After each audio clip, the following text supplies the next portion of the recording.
Yo, yo, yo. Oh, yeah. Oh, it feels so damn good, Che. It feels good. Oh, man, we're back in the studio, dog. Hey, let's do a sound check real quick with our audience. Welcome, everybody. Welcome, Pat Sat. Yeah. New face, Ken. Ken Lou, Quinn. Henry, good to see you back in the chat. Damage, we see you. Damage has been here since 6 p.m., though. Yeah, man. How are the levels, guys? Can you hear us okay? How's everything sound? Our boy Bobby Wasabi. Bobby Wasabi couldn't join us in the studio tonight, but he is in the chat. He's live and in effect. Bobby's listening to the show while playing Pin the Tail on the Donkey at his little sister's birthday party. How does it sound, though, guys? We'll move forward when it sounds good. Let's see. Sounds perfect. Sounds good. Thumbs up. Are we good? Can we get a thumbs up? Are you getting the audio?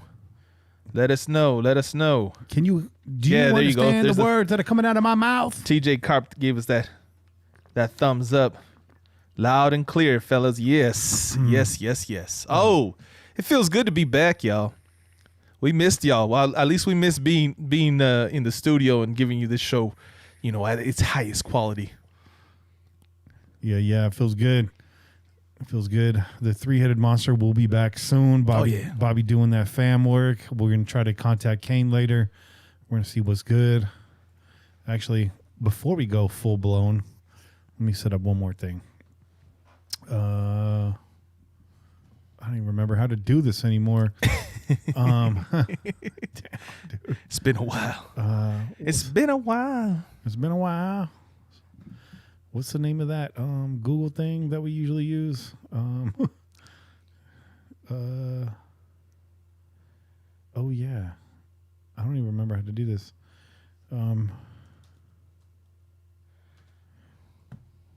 It's been 7 months, y'all. Oh, yeah, here we are. It's been 7 months. It's been too long.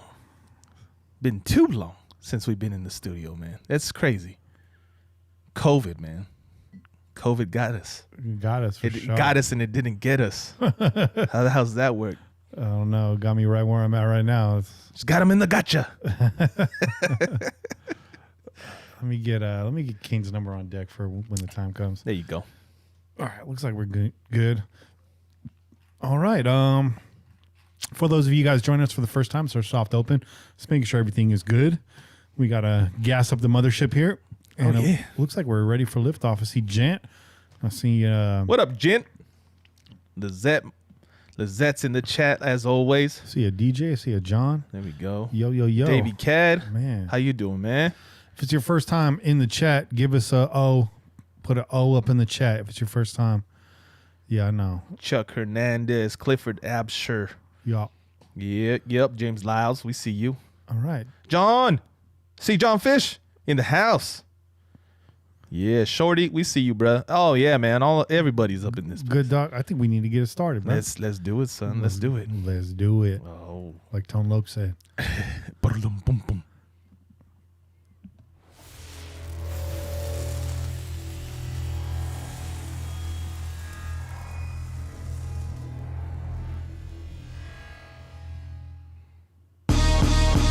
You're listening to the Pillaging Podcast, proud member of the Crow's Nest Podcast Network, companion podcast to PJ4F.com, the #1 podcast in Raider Nation. Tune in every week wherever podcasts are found. Call in and leave a message to be played on air at 408-909-PJFF. This episode brought to you by OneNationFanWare.com. Check them out at OneNationFanWare.com. It's time to pillage another podcast. I'm your host, Kenny Stapler, joined every week by... Your boy, Che. Oh! You goddamn right, Che. Goddamn right, son. Let's crack it off, Che. Oh, let's do it, man. Hey, man? Hey, look at... Oh, it's been a while since we seen this one right here. Look at that. Oh, we swimming in the chelas. Give it a crack.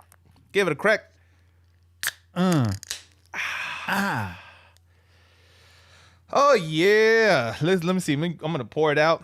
This right here comes from Devil's Canyon. Ooh, spooky. Brewing Company. That'll get you. Okay. Uh-huh. Oh, yeah. It's rich and creamy. That is a cascade of It goodness. is a white stout. Okay. A white stout. Yeah. You heard me. A white stout. Okay, white stout's brewed with oats, oat milk, monk fruit, and vanilla.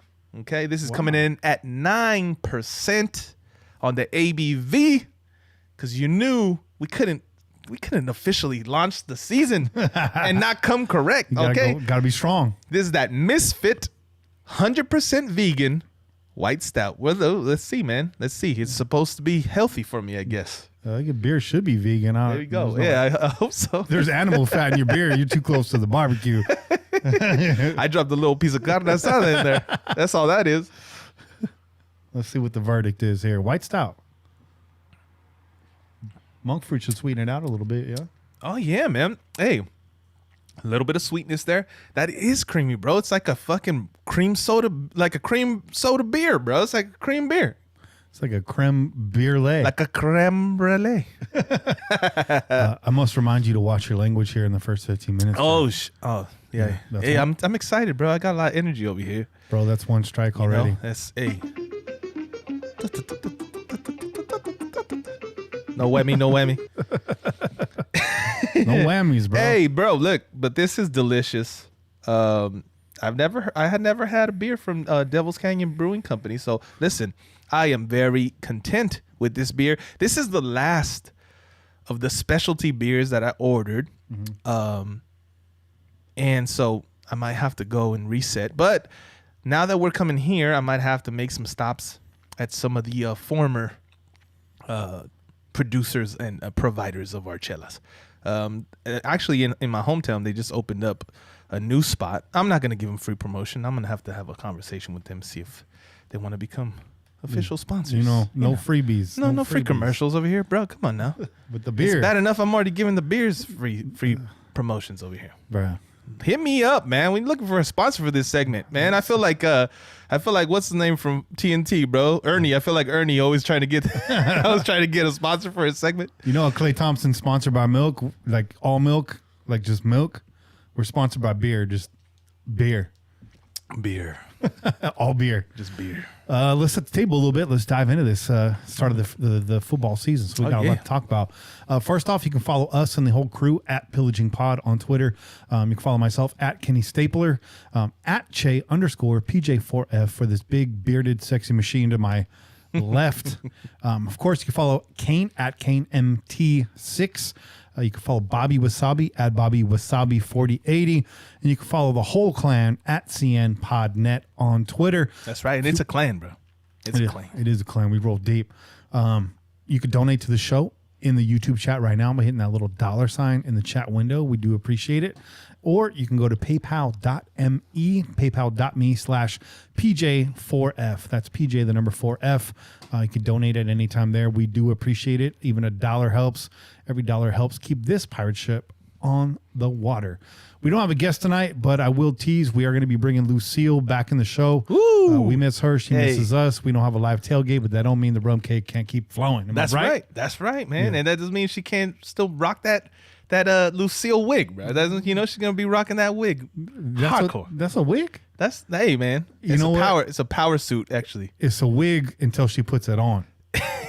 And then it's personality. There it is. There it is. For merchandise, of course, you go to onenationfanwear.com. They got the swaggiest of the swaggy gear. I wish I had a photo to throw up on the screen right now, but I don't. But we do have a new shirt on there. We have a Pillaging tee in the Champion font. It looks like Champion gear, but it says Pillaging. Dope. That's dope. So That's dope. If you're a big fan of Champion like myself, hey, you need to cop that. It's black Pillaging on a heather gray tee. Really nice. Your sweat stains are going to complement it well. Very well, especially during Raider games. Tonight's show, big show. We got quick hits for you. All the Raider news from the week. Of course, Raiders get a rare week in a week one road win. The last time Gruden won on the road was like 2006 or something in week one. No. Yeah. All right. Something like that. Could be wrong. Yeah. 2000. That's crazy, man. It was 1973. Sicily, 1947. We'll talk about Marcel Reece returning to the silver and black, and Raiders opening up next week to an empty Allegiant Stadium on Monday Night Football against the high-octane New Orleans Saints, which put Tom Brady in his place today. We'll have a week one post-game breakdown, your phone calls, and more. I will be opening the phone line during the show because y'all need to talk about it. We do actually have a lot of call-ins too. So if you called in and left a message and you'd rather just call in and talk to us live, feel free to call us back. 408-909-PJFF. Let's get through these quick hits first, and then we'll open those up. Oh, yeah. So hold on 1 second. Because I'm all out. And shout out Raider TJ, bro. Yeah. Raider TJ for that donation. Hey, we appreciate every little bit. It all counts, man. And Raider TJ says 100. 100. You're damn right, Raider TJ. 100 all day. Yeah. All right, let's get into it. Quick hits. You ready? Yeah, boy. Hit it. 0 sacks on Derek Carr for the day. Derek Carr remained clean, no sacks, no hits. And that's your quick hit on Derek Carr. More on that in the next segment. All right, let's hit it again. McCaffrey antivirus contained, but not shut down. No. You know what? That'll do for now. Yeah. That'll do for now. Oh, Silky Slim chimes in. By the way, I didn't even reset this. So this one's for you, Raider TJ. Pillaging. Hey. Appreciate you. Devil Horns up in the mix. Silky Slim for the donation. Thank you. Pillaging. He says, "Hey fellas, salute and hope all is well." Hey. Salute to you too. Same to you, brother. Same to you. We hope all is well with you. Hey, man, Silky Slim is always posting the dope chelas on Twitter, man. And he makes me jealous because clearly he's next to some really dope breweries, man. Is that right? He's close by. He's always posting some dope chelas that I haven't had yet. And he's always saying, like, you got to try this one. So I appreciate the recommendations, dog. I keep my eyes out for everyone that I see you post, man. Facts. And also shout out Pillaging. to Raider TJ. He says, "You guys are the best." Nah, we're not the best. Y'all the best. Yeah. If y'all weren't here, we wouldn't be here either. That's right. So, you know what I'm saying? You like us because we sound like you. And we're all in this together. I guess that's what I'm trying to say. Another quick hit, really quick. Let's go. 3 touchdowns from Josh Jacobs. Did you want more?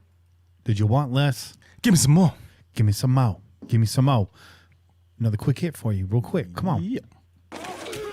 Henry Ruggs flashes, but doesn't dominate and gets nicked in the win.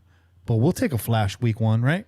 Hey, man, to me, that's a good start for a rookie wide receiver with all the pressure in the world to be the number 1 receiver on our team, right? So he got a little nicked up, and I could understand why after that he wasn't producing the same way. Yeah. You know what? Yeah. Keep him safe. He got back on the field.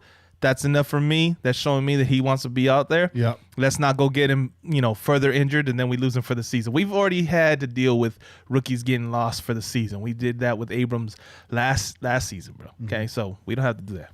Speaking of Abram. Not Abrams. I put that S on there too. You did. Hey, Damn, that's how long it's been. That's how white style, bro. Already talking. That's how long we've been gone from the studio, bro. Speaking of Abram, he got a quick hit too today. So let's give him that. Oh yeah. Jonathan Abram can still lay the wood. Oh yeah. Do y'all see that? Oh yeah. I saw that. Abram versus McCaffrey. So smack. Smack City, y'all. Yeah. Smack City, y'all. Oh man. He came with it, man. I was waiting for it too. I was anxious for it. I was like, wait, when you gonna give me one? When you gonna give me one, son? And sure enough, He gave us one. he gave us one. It was nice. He had that nice hit on Bridgewater too. Nice little shoulder hit. Bounced Teddy him off. Bridgewater, baby. Teddy Bridgewater, baby. The pleasure is all yours. That is such an old callback, that Teddy Bridgewater voice. If you guys are new to the show, you probably don't get it, but I'm not going to reset it. You ask around. Ask around. So, why do they say it like that? Well, ask around. I might get kicked off of YouTube if I explain that. Yeah. A couple more here. Nelson Aguilar can catch the ball. Imagine that. Imagine that. Nelson Aguilar reeling in an over-the-shoulder touchdown catch from Derek Carr in stride. That's 2 guys bucking criticism right there. Yeah. Right? Yeah. Derek And Carr- you know what? I will say this because I don't know if you caught the interview after the game, and they asked Derek Carr about that play and that catch by Nelson Aguilar, and then he was like, you know what, man? I really like having this dude on our team, very politely complimenting his teammates. And he said that Nelson basically said, if you're coming my way, just throw it in the end zone and I'll get it. And he said, okay, I could do that. And he did that. Yeah. And they did that. Okay, so, hey, I'm going to give you guys the applause for handling your biz. Hey, that's what I want to see. We want to see you throwing into the end zone, Derek Carr. Yeah. We want to see touchdowns, son. Okay? So I appreciate you saying, all right, I'm going to put it up there. I'm going to give you that chance, Nelson Aguilar. And Nelson, you came down with it. I like that. Touchdown! I like that. Raiders! I don't know how that makes you feel, that drop, but I just played it anyway. So we got 2 more hits. Can we get somebody else to say that, man? Maybe we should start a contest. You know what? We need to get Malcolm to say that. Oh. That's what we need to get. I'm going to call him. I got his number. IG, he's got an IG, bro. Huh? He's got an IG. He does. Malcolm the Wild Man. Go find Malcolm, bro. He's on there. He's in there showing up to wrestling events with David Arquette, bro. I got his number. You tell me why there's 12 digits in his phone number. Because he took some from people, bro. This is what he does. So I'm going to take some. Bro, you got to work hard to call him. You got to put in extra effort to call him, bro. Hey, let's hit him with another one, man, because we sealed the deal today. But you know who sealed the deal for us? Cleveland Farrell. That's right. Another man who's been catching a lot of undue criticism seals the deal with the final stop of the game. That goal line. That's it. Big Clee, hats off to you, dog. Hey. Because we've been riding with you, dog. You know what I'm saying? Salute you, brother. Yeah. We salute you. Hey, man, listen. We didn't see the amount of pressure that I wanted to see this game, but you're absolutely right. The guys came up and they made big plays. They made big stops. They definitely kept things in front of them and put a lot of pressure on the running game, man. The running game wasn't, we all know what McCaffrey brings, bro. He's a Swiss Army knife. He's that guy that you give the ball to like for the majority of your game. Okay, he gets like basically every look and every run, and I think overall they held their own. They held their own against this guy who we know could have hurt us a lot worse than he did today. Yeah. Yep. So shout out to you, man. Shout out to y'all, man. And some of this conversation seems a little surface level. We're just starting the show. This is quick hits, man. We're about to dive. It's called quick hits. We're about to dive. It's called quick hits. We're not trying to get into the meat of it just yet. Even though last week's quick hits was 2 hours long. 2 hours long. We got one more hit for you. So let's hit him one last time.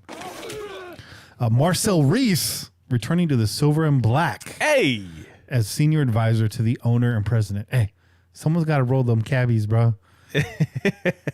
Someone's got to roll them blunts, bro. Yeah, I like that. Senior advisor. Will he be advising on his haircut? I hope so, man. Because we're about to see Mark with a nice fade in a couple weeks, right? Hit him with that Caesar cut, real nice, dude. He's like, Mark, if you're gonna come with the short bangs, bruh, let's comb it all forward, take off the sides. Ooh. Okay? Yeah. Maybe we'll put a little wave in there. Maybe we'll put a little wave up in there. Watch out with the do-rag check. Come on now. Do-rag check. Wave check. You're going to put some activator in it. Give it a little wave. Give it that ramen curl. Little ramen curl. And now, all of a sudden, you're the ladies' man. Son. That's it, Mark. That's all you need. Hey, raise your hand if you want to see Mark with a Caesar cut. Yeah. Or raise too. Like Mark Davis in the booth. Yo. Mr. Reece had a comment. He says, I am honored to take on this new challenge with the Raiders organization and look forward to bringing a different perspective to the table. We have the opportunity for a fresh start in a new city, and this is the right time for new creative ways of thinking. I have seen the commitment by management to evolve the culture and take the club in new directions. I'm extremely excited to be a part of that evolution. I am committed to bringing the same passion and excellence off the field that I had on the field in my 8 seasons with this organization.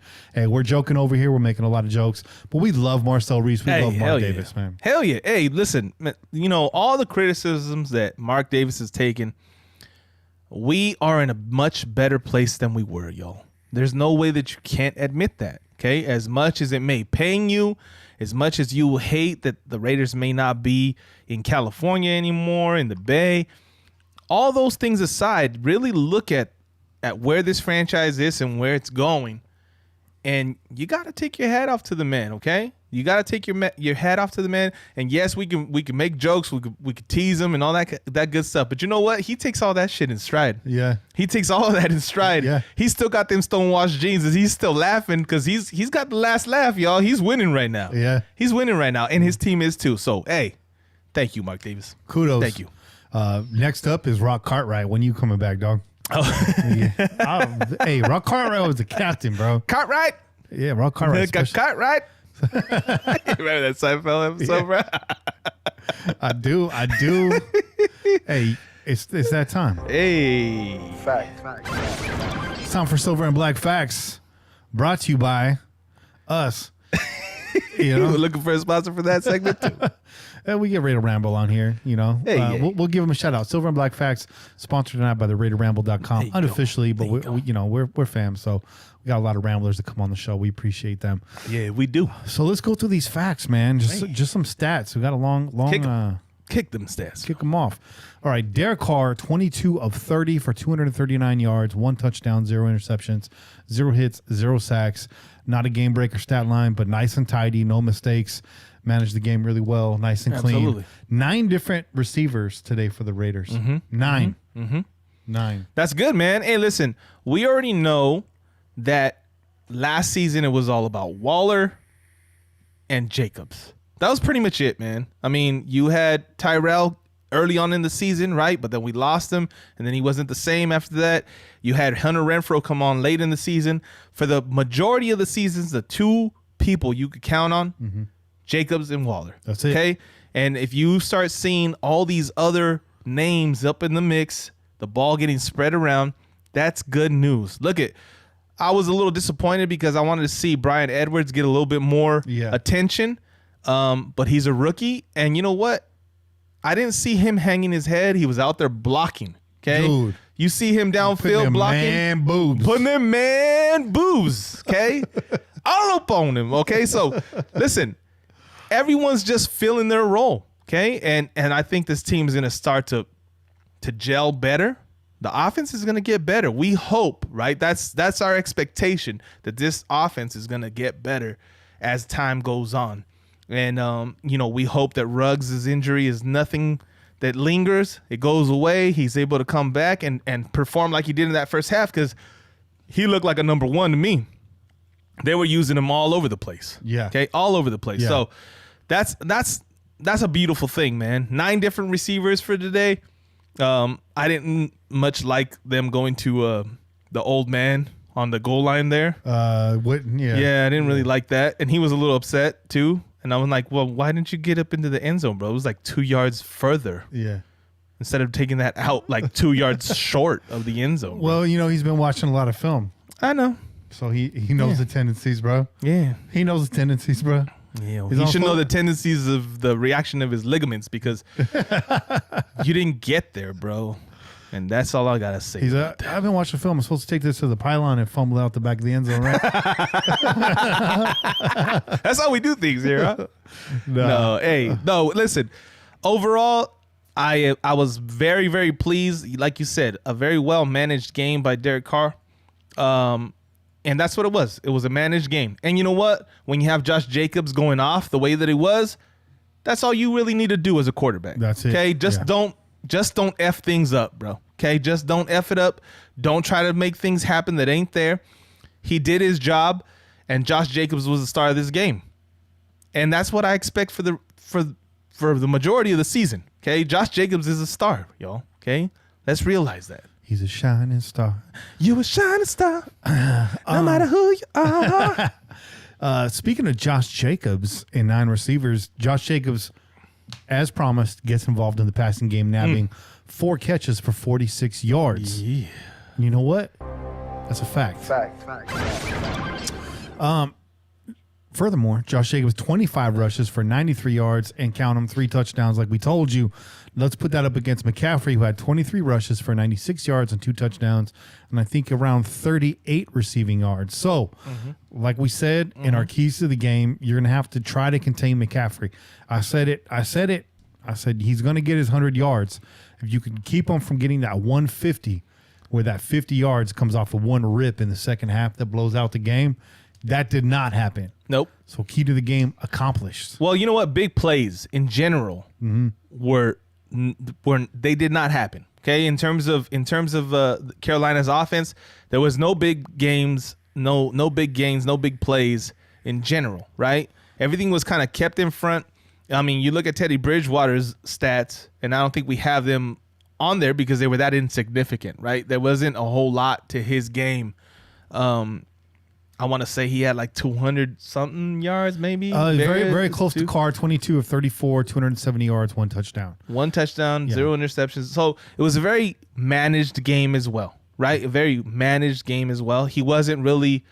I think what the Raiders defense did is force him to make more of the plays and say, Bridgewater, you got to beat us in order to win this game. Yeah, and that's the game plan, bro. That's the game plan you're supposed to roll in with, is make Bridgewater beat you.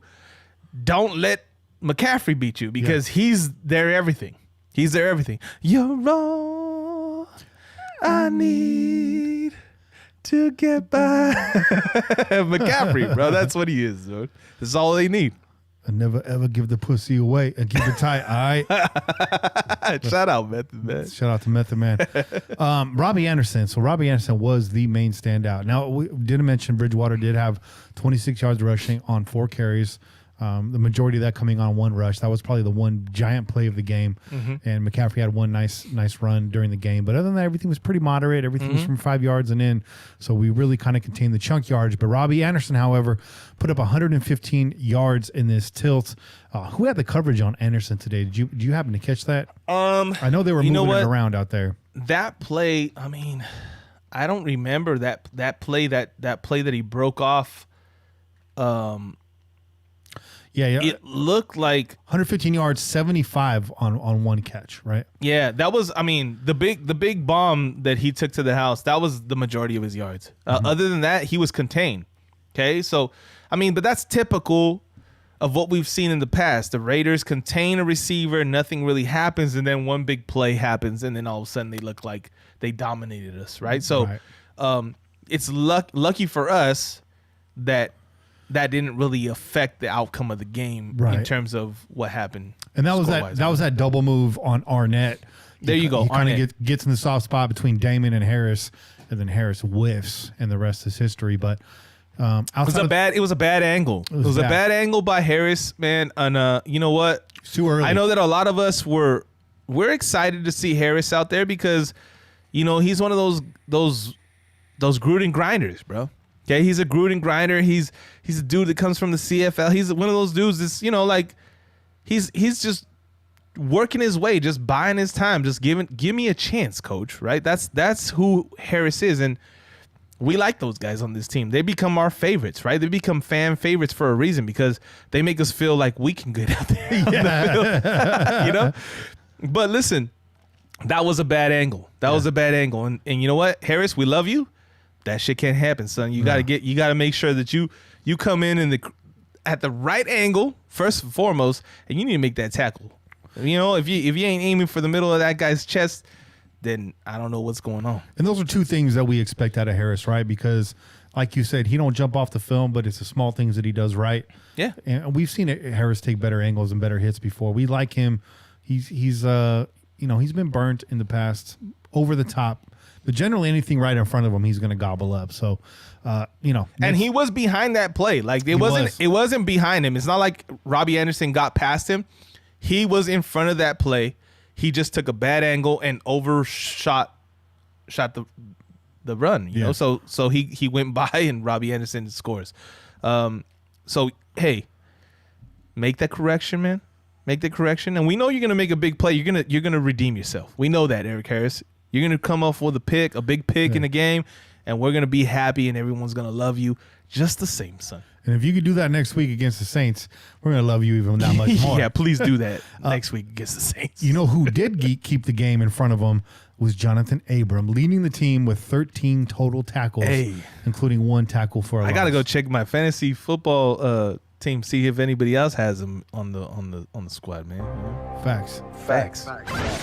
That's a big fact. 13 tackles. 13 tackles. Now, generally, you don't want to see your safety leading the team in tackles. But Abram was down in the dirt, man. He was in the shit all game. Him, and before we lost him, Kwiatkowski, he was around the ball all day before we lost him there in the second half.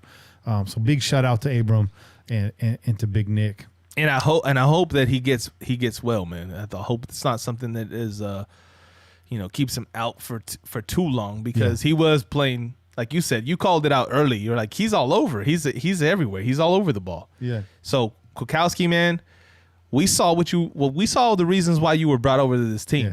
We saw why you were brought over. He brings that Big Nick energy, bro. There you go, Big Nick. That Big Nick energy, bro. Big Nick energy. Since we can't pronounce his last name, BNE we'll have to do right now. And the Raiders actually with 7 players logging 5 or more tackles for the day. 7 with 5 or more. So the tackling was spread out. Abram was just like, let me go ahead and just get 13 though. Let me just get twice as much as everybody else. Hey, if you're gonna come down into that box, bro, I expect you to make some tackles. Bro. So now we double back around to this pass rush, which Che alluded at the front of the show. Everyone's juiced up for this defensive line. I feel like this defensive line has got better last year, and we feel really solid and deep and set in 2020. But yet we get 1 sack in the game. I think Bridgewater, Mohurst, and Nassib split the sack. And I'm gonna speak for our boy Bobby Wasabi. Mo hurts, bro. Mo hurts. That's it. Yeah, Bobby, shout out, man. Yeah. Really quick, Raider Rich. Hey. Pillaging. He says, "What's up, fellas? Good to see you back in the nest. It feels good to be back in the nest." Well, I've been in the nest. You never left the nest, bro. You live in the nest, but it feels good for me to be back in the nest. It feels real good. I spend on average about 46 hours a week up here because I'm doing all my teaching from here too, and I'm okay with that. But Hurts home right here. Yeah, it is. Hurts and Nassib, they split the sack, and they also combined to tally 3 QB hits in the game. The only 3 QB hits in the game go to both of those boys. So big shout out. So now we talked about the lack of a pass rush and why that may have happened. We need to talk about that. I have my theory, which I kind of just been bouncing around in my head. This is kind of a reach. Yeah. But I'm watching the edge, and I'm seeing not a lot of tenacity there, but a lot of caution, a lot of arm distancing, a lot of boxing out. I'm almost feeling like they were told to set the edge, don't let Bridgewater escape, and watch the little bloop out the backfield to McCaffrey. Like, don't get over your skis. We'll get him from the interior. Let Mo do the job. Let Nassib get in there. But Max, Key, the edge, just stay out there and keep it contained. Yeah. And that's just like a theory I have, but at the same time, it's concerning because we're ready to see these guys pin their ears back and go full NASCAR. No, absolutely. You come off of a season where you had Max Crosby, get 10.5 sacks, and then you have Cleveland Farrell putting on weight and strength. You got Mo Hurst improving. You bring over Malik, and then you hear good things about King. You're like, you know what? And Nassib comes over. You feel like, okay, we should see some pressure. We should see some sacks. We should see production.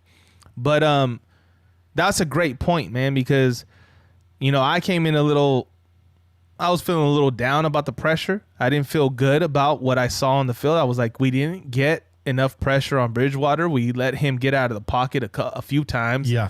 And I didn't like that. I didn't like what I saw in terms of the game. But you reel it back and you start playing the thinking man's game. And what you bring up is important because you have McCaffrey, who, like we said, is their everything. Mm-hmm. And if you over pursue to the quarterback, that's when those little dump offs really hurt you, man, because you got your DBs, your linebackers out in coverage or whatever. They're a little bit deep, and you give them some space, and there's no lineman there to cut that space. Then all of a sudden you're in trouble. So I definitely, once you mentioned that, it started to make a little bit more sense. Okay. That being said, next week we're gonna face a similar attack with a lot more weapons. Okay, we got a lot more receiving weapons. Okay, you got Emmanuel Sanders, and you got what's their main guy? Their main receiver. Michael Thomas. Yeah. So Michael Thomas over there, and then of course Alvin Kamara, who just got paid. He just got paid. So you know he's gonna do some things. He's got to do some things to earn that money, right? And they got Breezy, bro. Drew Breezy. You know, even though he was contemplating retirement apparently over the offseason, so much so that the New Orleans Saints were intrigued about Tom Brady as well. Yeah. Right? That's what we heard. There's something broke this this morning or yesterday about them being interested in bringing Tom Brady in because they weren't sure if Drew Brees was coming back. But he is back, and Tom Brady's in Tampa Bay taking losses. Taking that big L. Taking that L, son. You take that L. Meanwhile, Belichick is over there playing some boring ass fucking football with Cam Newton, and they won. You see, they got into it after the game. There was a scrum on the field. Was there? Yeah, there was a little mix up. Who was talking shit? Somebody was talking shit. They were trying to snatch Cam's chain. Oh, yeah. Was it a key playing? I don't know, dog. The chain snatcher was over there, bro. Bro. Did he play on the opposition, bro? Shit. Got keep to leave trying to snatch everyone's chains. You're trying to be 2 chains, bro. Hey, he's trying to be 5 chains, bro. Like, fuck. Hey, listen. 5-time chain snatcher worldwide. The greatest chain snatcher of all time. That's his legacy right there. That's a new stat they're tracking, I heard, on legacy. PFF. Shout out Michael Crabtree. Shout out, bro. I really wish he would have punched that motherfucker in his face, son. I really did. I was like, you know what, Michael Crabtree, if you're going to go for it, just go for it. Don't just swing. Yeah. Don't just swing, man. Actually connect. And he tried, but Akeem still had his helmet on. But anyways, I digress. We get back to this. Look, I don't even remember what I was talking about now.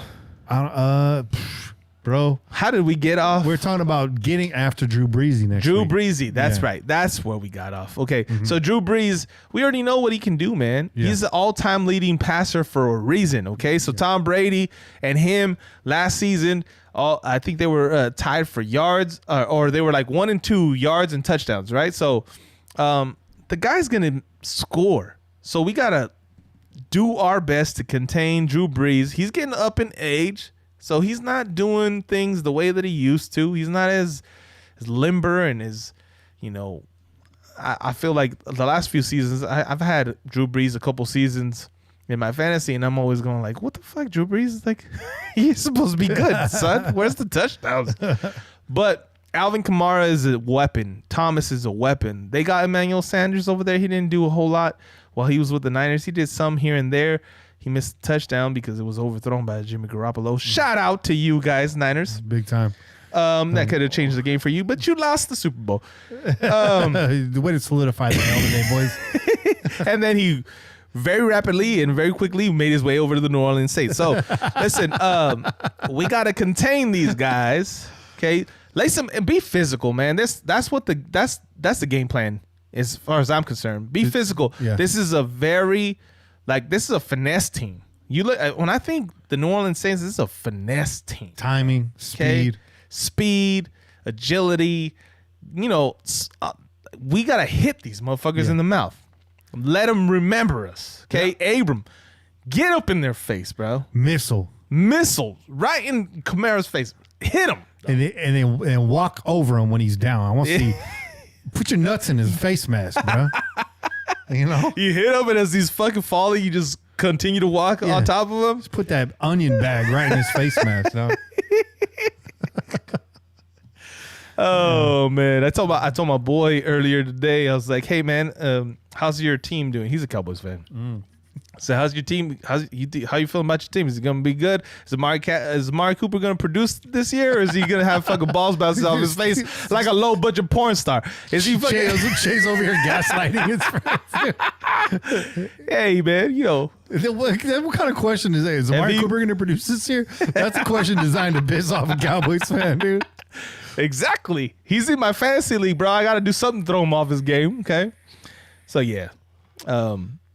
Anyway, let's get back to it. Facts. Let's reset. 4 pass deflections for the Raiders defense today. Hey. That came from Arnett, that came from Mullen, and that came from Corey Littleton. And I think there was actually one more in there. Well, you know what? Possibly. Morrow almost had one too, and that shit went right through his fingers, and they actually caught that. But there was almost another one right there. And LaMarcus Joyner, who had maybe one mistake on the day that was glaring. Other than that, it was quiet. I mean, DJ Moore, they had him kind of locked up. Much more improved. We're liking LaMarcus Joyner in that slot position. Yep. Let's see how it pans out next week, though. It's going to be a big day for LaMarcus Joyner next week. So, 4 pass deflections, and then Daniel Carlson, 2 for 2 on the day with the 54-yarder. So there you go. Yeah. Hey. Yeah. I got to relax a little bit. Carl, get in the house, Carl. And my favorite stat of the day, the biggest improvement over where we left off last year, 75% in the red zone. Hey, and if they counted 54 yards and in red zone, that would be a little bit higher. So, what we talked about last year with all the criticism and stuff we had of the offense and Derek Carr, what it really came down to is, Carr's stat lines were clean last year. Everything looked pretty good. It was just a matter of not punching it in when we're in the red zone. So I think the biggest difference on the day was doing that. When's the last time we put up 34 points in a week one roadie? When's the last time we put up 34 points on the road, period? It probably wasn't even that long ago, but I'm still asking that rhetorical question. No, I mean, let's really think, bro, because we had some very bad road games last season. Okay, so I don't know that it was that recent. It definitely wasn't in New York. I was there. I can verify that. Confirmed. It wasn't in fucking KC either, bro. It was about 34 degrees. But that scoreboard, I think it said like 10, something like that. So those are our silver and black facts for the week. That's right. Some facts that we missed. Deal with it. Okay. Hey. It's time for a little injury update. You know what I mean? Do we have any injuries on the date? Yes, we do. And I'm over here scrounging. It's the first day back in the studio in 7 months, yo. Okay. It is the first day. Cut your boy some slack. I'm looking for that heartbeat, bro. Heartbeat. There you go. Injury update. There it is. Found it. Trent Brown out early in the first quarter, getting that deep calf tissue massage. Trainer was all up in the crease, working it out. He had that thing that your girlfriend takes in the shower. Yeah, it's just a massage wand. He was out early in the first quarter with an apparent hamstring issue, is what I'm guessing. Does that look like a hammy?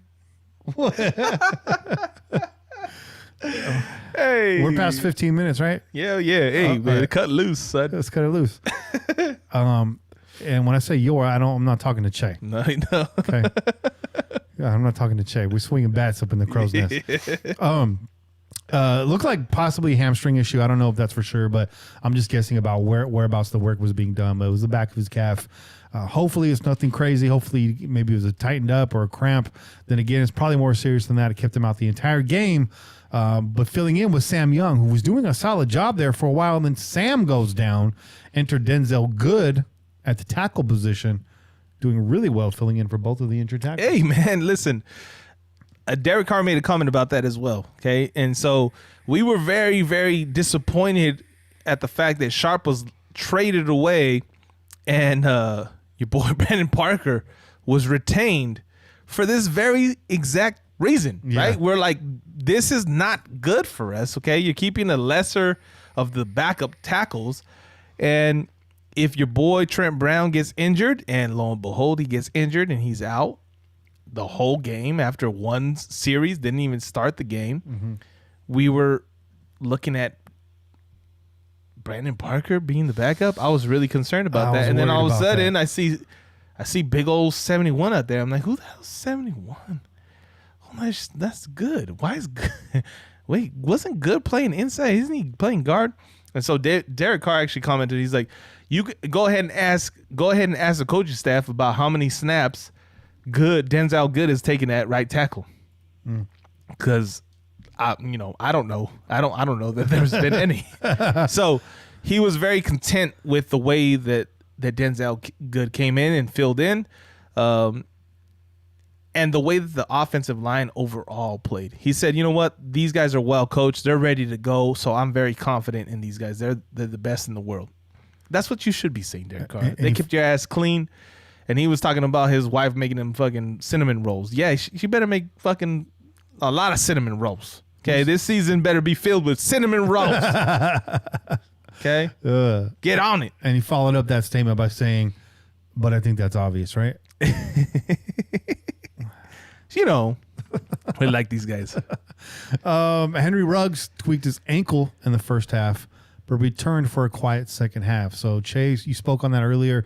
Just reset that take again, because I think it's a good take. Hold on. Henry Ruggs. Well, listen, man. So, Henry Ruggs was having a great first half. Mm-hmm. We can't disagree with that, right? He had the big, deep catch early on. That was the first quarter. That was the first quarter, right? That was the first drive.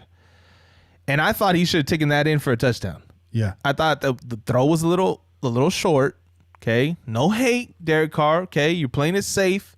You're letting your man get the ball and you're letting him use his athleticism. But he was out there.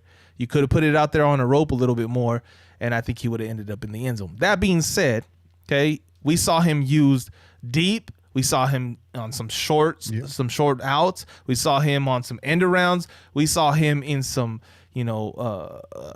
screen passes. They're going to use Henry Ruggs' speed every way that they can. Okay.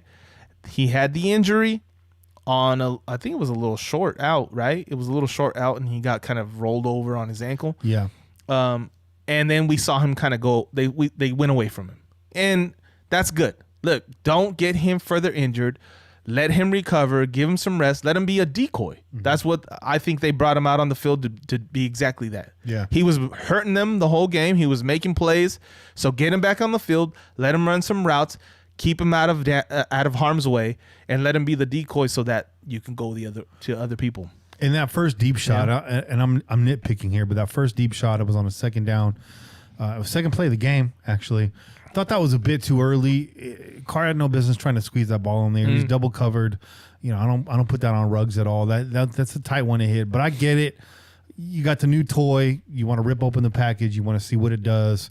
But later on in the game, and again, I'm nitpicking because these are kind of trash takes, to be honest. I'm going to call myself out. Later on in the game, I was like, the third quarter, we're in a 2nd and 2, and I'm like, now this would be a perfect opportunity to go play action deep to Ruggs. Of course, at that point, he was coming back injured, and we pick up the first down there. We hand the ball off in that situation. I get it. John Gruden known for that, trying to catch the defense off guard early in the game. Hey, I'm going to reel it all back. I'm just saying there was no business putting the ball there, but I like the energy. I do like the energy. He had another play along the sideline where he one-footed it, right? And so Henry Ruggs, the only thing I got to say to that is this is the NFL, bro. Mm-hmm. Okay, you got to get 2 feet in, son. Get 2 feet in. You're gonna make that correction. You're gonna improve. You're gonna realize, look, this isn't college anymore. Got to get 2 feet in. But that was a beautiful fucking catch. That was a beautiful catch. And I mean, I think even the announcers were calling out on it. Of course, that was Rich Gannon over there. So yeah, I mean, he's a Raider. Yeah, he's a Raider. He's a Raider. People hate on Rich Gannon, man. Everyone loves people. Rich Gannon at the beginning of the season, and then you get mad because he's like us, calling the team out for shit that they should be doing better. Only out of love, man. Don't hate on Rich Gannon for being honest, bro, because you know what? Rich Gannon was one of those motherfuckers that held himself to a fucking very high standard, okay? Yeah. He was the first motherfucker cussing himself out on the sidelines. We saw it, talking to himself most times, and talking to Gruden a lot of times. But the other thing that I would say about Rich Gannon is, look, man, people hate on him even in his success, and that's ridiculous to me because he is by far the best quarterback we had in how many fucking years? Yeah. Since 2002, bro. Yeah. Like, Derek Carr, you still got to catch up. You still got to catch up. Okay? That's facts. What's up with Richard's? What was up with Richard's hair color today, bro? I don't know, man. Did you see that, bro? I didn't pay attention to his hair color. I know that it's kind of been going a little. It's kind of been fading on him. There's a little light on there, little white, little gray showing up, and maybe he's trying to like mask it a little bit. But it was like auburn today. It was like reddish. It was weird. He put some fucking. He definitely has some grays, bro. Okay, Rich Gannon definitely has grays. Yeah. I have grays. Rich Gannon's older than me. He's got to have plenty of grays. Oh no. Okay, so he probably was like, "Yo, let me go ahead and darken this up a little bit." Because I got a game today. I'm going to be on TV today. Got the wrong color, son. You got the wrong color. You got the wrong just for men gel, bro. Okay? You got to go get that one that matches your hair color, bro. Because you put that wrong one, you're going to be looking weird. Hey, Rich. Okay? You're going to look like fucking Bill Parcells when he was coaching the Cowboys. Oh, dude. Saying, dog. Rich, man, you rock the salt and pepper, man. It's silver and black all day. Hey, fuck yeah. No one's going to hate on that. Hey, you still got hair, Rich. Look. It could be worse, son. Okay, I'm headed that way myself. Okay, so I know. Okay, it could be worse, son. Okay, Yeah. You got hair. My grandfather got a full head of fucking silver hair, bro. That man's 96, 97 years old, bro. He's going on 97 years old. I'm jealous of that motherfucker. Okay, I'm 38. Shit. Shout out to Quinn in the chat. Pillaging. He said the salons are closed. He's coloring his hair at CVS. And you know what? I think you're right. I think you're absolutely right. And by the way, shout out also to Pillaging. Shorty, good friend of the show, because this leads into our next thing here on the injury update, and I'll reset that. He says Javen White, if B&E is out for a while, Big Nick Energy is out for a while. Well, Big Nick Kwiatkowski, and I have his name in the notes here, like spelled 5 different ways, 4 different times. Big Nick was out early in the second half with a pectoral injury. His absence on defense was felt mightily in the third and the fourth quarter. Yeah. Now you saw that the Raiders held McCaffrey to like 56 yards in the first half. And in that second half, that's when things got dicey. It seemed like everything that we did, they answered back. And it wasn't until Clee shut the door closed with that goal line stand at the end there that things got righted. But, Nick not being in there, that presence was felt. So I hear you, Shorty, about Javen White, but I think the reason why they bring in Raekwon McMillan is for a situation like this. Yeah. Exactly. So, and I know it's a bit early for Raekwon to be adjusted to the defense and all that, but I would say that he's more likely to get that green dot. If anything, it's probably going to go to Littleton, but Raekwon's probably going to go in there and fill in a little bit more than I think Javen White at this point, especially going up against the Saints next week. So, just a little bit more experience there for Raekwon McMillan. Not a whole lot, but just enough. But Javen White's on the practice squad, yeah? Yes, he is. Okay. So I think they're going to wait to make that move That's all right. until a little bit later. And let's not get ahead of ourselves. Okay, Kwiatkowski might not be out for that long. Okay, he's out for the game. Let's give it a little bit of time. That's the reason why Raekwon was brought over, man. Yeah, to fill in behind that main running stopper, right? That main run stopper, man. Shout out to our man Vincent Price, Vincent Pazienza. Yeah, Vinny Paz, bro. Yeah, Vinny Paz up in the chat.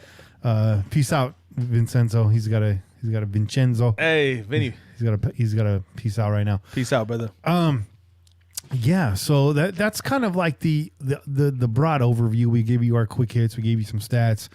We gave you our injury update. We're going a little bit deeper into the game. Talk about some of our favorite moments, some of our least favorite moments in the game.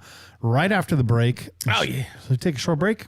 Yeah, let's take a short break. Hold on, really quick. Let's do a little reset right now. How many hours are we in right now? We're about an hour in, guys. That's not too bad. Just quick time check. It is nearly 8 p.m. here in the Crow's Nest Pacific Standard Time. The weather is cool. The beer is cold. The lights are bright, and we love you guys. Stay afloat. We will be right back in 2 and 2. You know what I'm saying? Peace out, yo.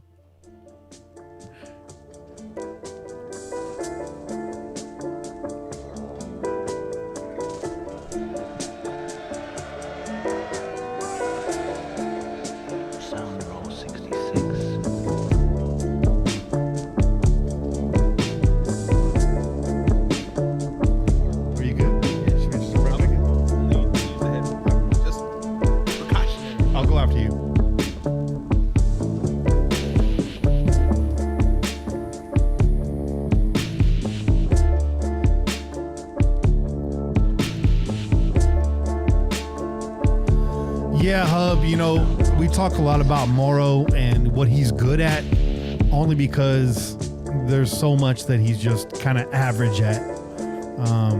He's lost out there at times, man. That's why I'm hoping McMillan can get brought up to speed quickly, because I see him as more of a physical player. He's got a little bit more twitch. Hopefully, those two guys can complement each other. But I feel you on Morrow. He's like the last holdover from that last squad. So got a little bit more work to do in that linebacker core. Hopefully they shore it up next year.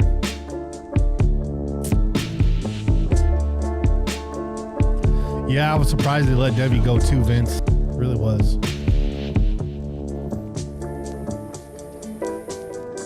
You know what, Doc? He's got to be ready. Yeah, there's no other option, man. It's next man up.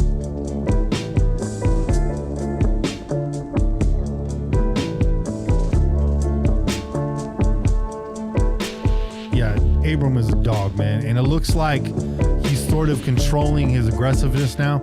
He's using all that downhill energy, but he's tackling a lot smarter. Still saw him leading with the other shoulder, which is a smart play. But yeah, during this break, want to, just what Doc said, remind you guys to subscribe, hit that like button, and tap that bell so you guys know when we go live. It's good to see a lot of new faces here in the chat tonight. Judging by some of the inside jokes, I can tell you guys are longtime listeners. Hopefully this earlier time slot is something we can keep rolling. Obviously next week, Monday Night Football, we'll figure that out. We'll figure that out, and we'll let you know when we're going to go live. But the best way to not miss the show, subscribe and smash that bell.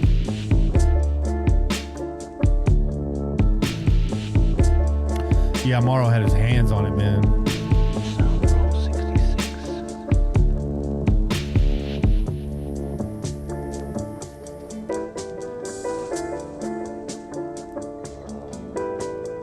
Play real good, Danny. The future is bright for Abram. He's got to stay on the field, though. Because 13 tackles, man. Get your nose in there. Jay's in the restroom right now. I'm going to tag team when he gets back, and then we're going to jump right back in there. It's not a long break. Not a long break at all.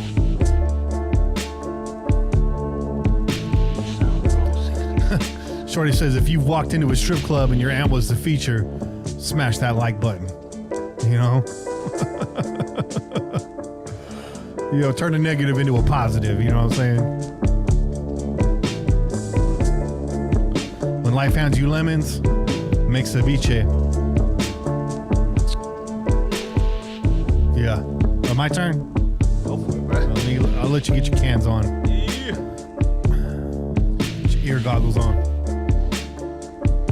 Oh, yeah. Let's see what the chat's talking about over here. Oh, man. Let's see.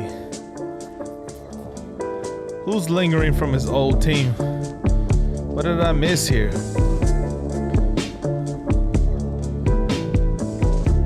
What's up, Good Doc? Good Doc's up in my league. He's in the network league along with Brew, you know, fan faves.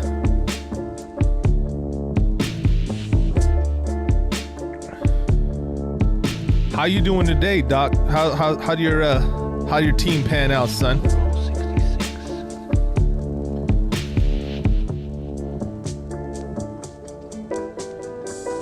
Man, the chat is hot tonight. Raider Rich is talking about his prima. I don't even know what that conversation was about, Raider Rich.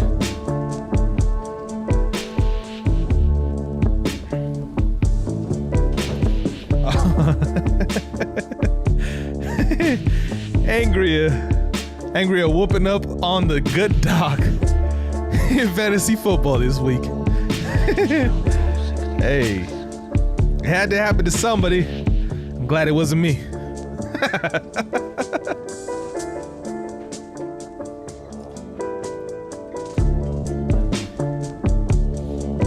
Oh, man. Davey Cat says, first time listening, I dig it. Hey, man, we dig you. Thanks for joining us, son. We appreciate it, man. New listeners are always welcome at the Pillaging Podcast.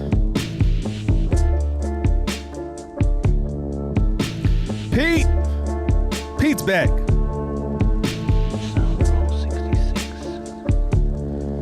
Good Doc said he didn't see that shit coming. you know, doesn't always present itself immediately. Losses on fantasy football don't always make sense, bro. You just gotta hit the ground running. Hey, that waiver wire is about to open up. You know, come next week. And Che, did you name your team Tacos for a loss? No, bro. Chelas con ches. All right, okay. All right. It's only right, you know. But Tacos for a loss is fucking genius. That's why you should have been in the league, son. I know. I've been begging you to be in this league for the last 2 seasons now. Next year. Maybe next season. I was gonna keep them waiting. I heard Angria smashed on Doc. Oh, Angria's got more football knowledge in her cleavage than the rest of you have in your cleavage. In your man boob. In the man boobs. All up on you. Let's hit that fade. Yeah. Hey. And we're back. In effect. Back in the mothership. You know, the crow's nest. You already know what it is. Let me reset this volume. Hey. Bam. There we are. Handle it. It's time to go a little bit deeper. We're going to go we're just going to go quarter by quarter, possession by possession, and kind of pick some things out. So some things we've covered already, we'll leave those in the past. But I want to talk about this 3 and out to start the game. And I just want to ask you, Che, how did you feel about that when that happened? What was going through your mind? Were you having flashbacks where you're like, here we go? I mean, you know what, man? Listen. Unfortunately, we've become accustomed to these letdowns early on in the games. Yeah. I'm not gonna make any excuses, but I was like, you know what? There's a lot of game left. Yeah. Okay. There's a lot of game left.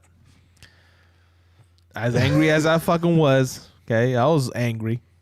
I think everybody should have been angry. Mm-hmm. That's not what you want to see your first fucking series. Okay. You don't want to see some bullshit 3 and outs. Okay. You hear that? Come out next season, do better. Next week and do better. But got to. Can't get behind next week at all. That should not be the result of your very first series of the 2020 season in Las Vegas. Okay, Raiders? Especially when you added all the offensive weapons that you did. That shouldn't have been the outcome. But you know what? Take it in stride. The defense did their job, held them to 3. We came back out, got that touchdown.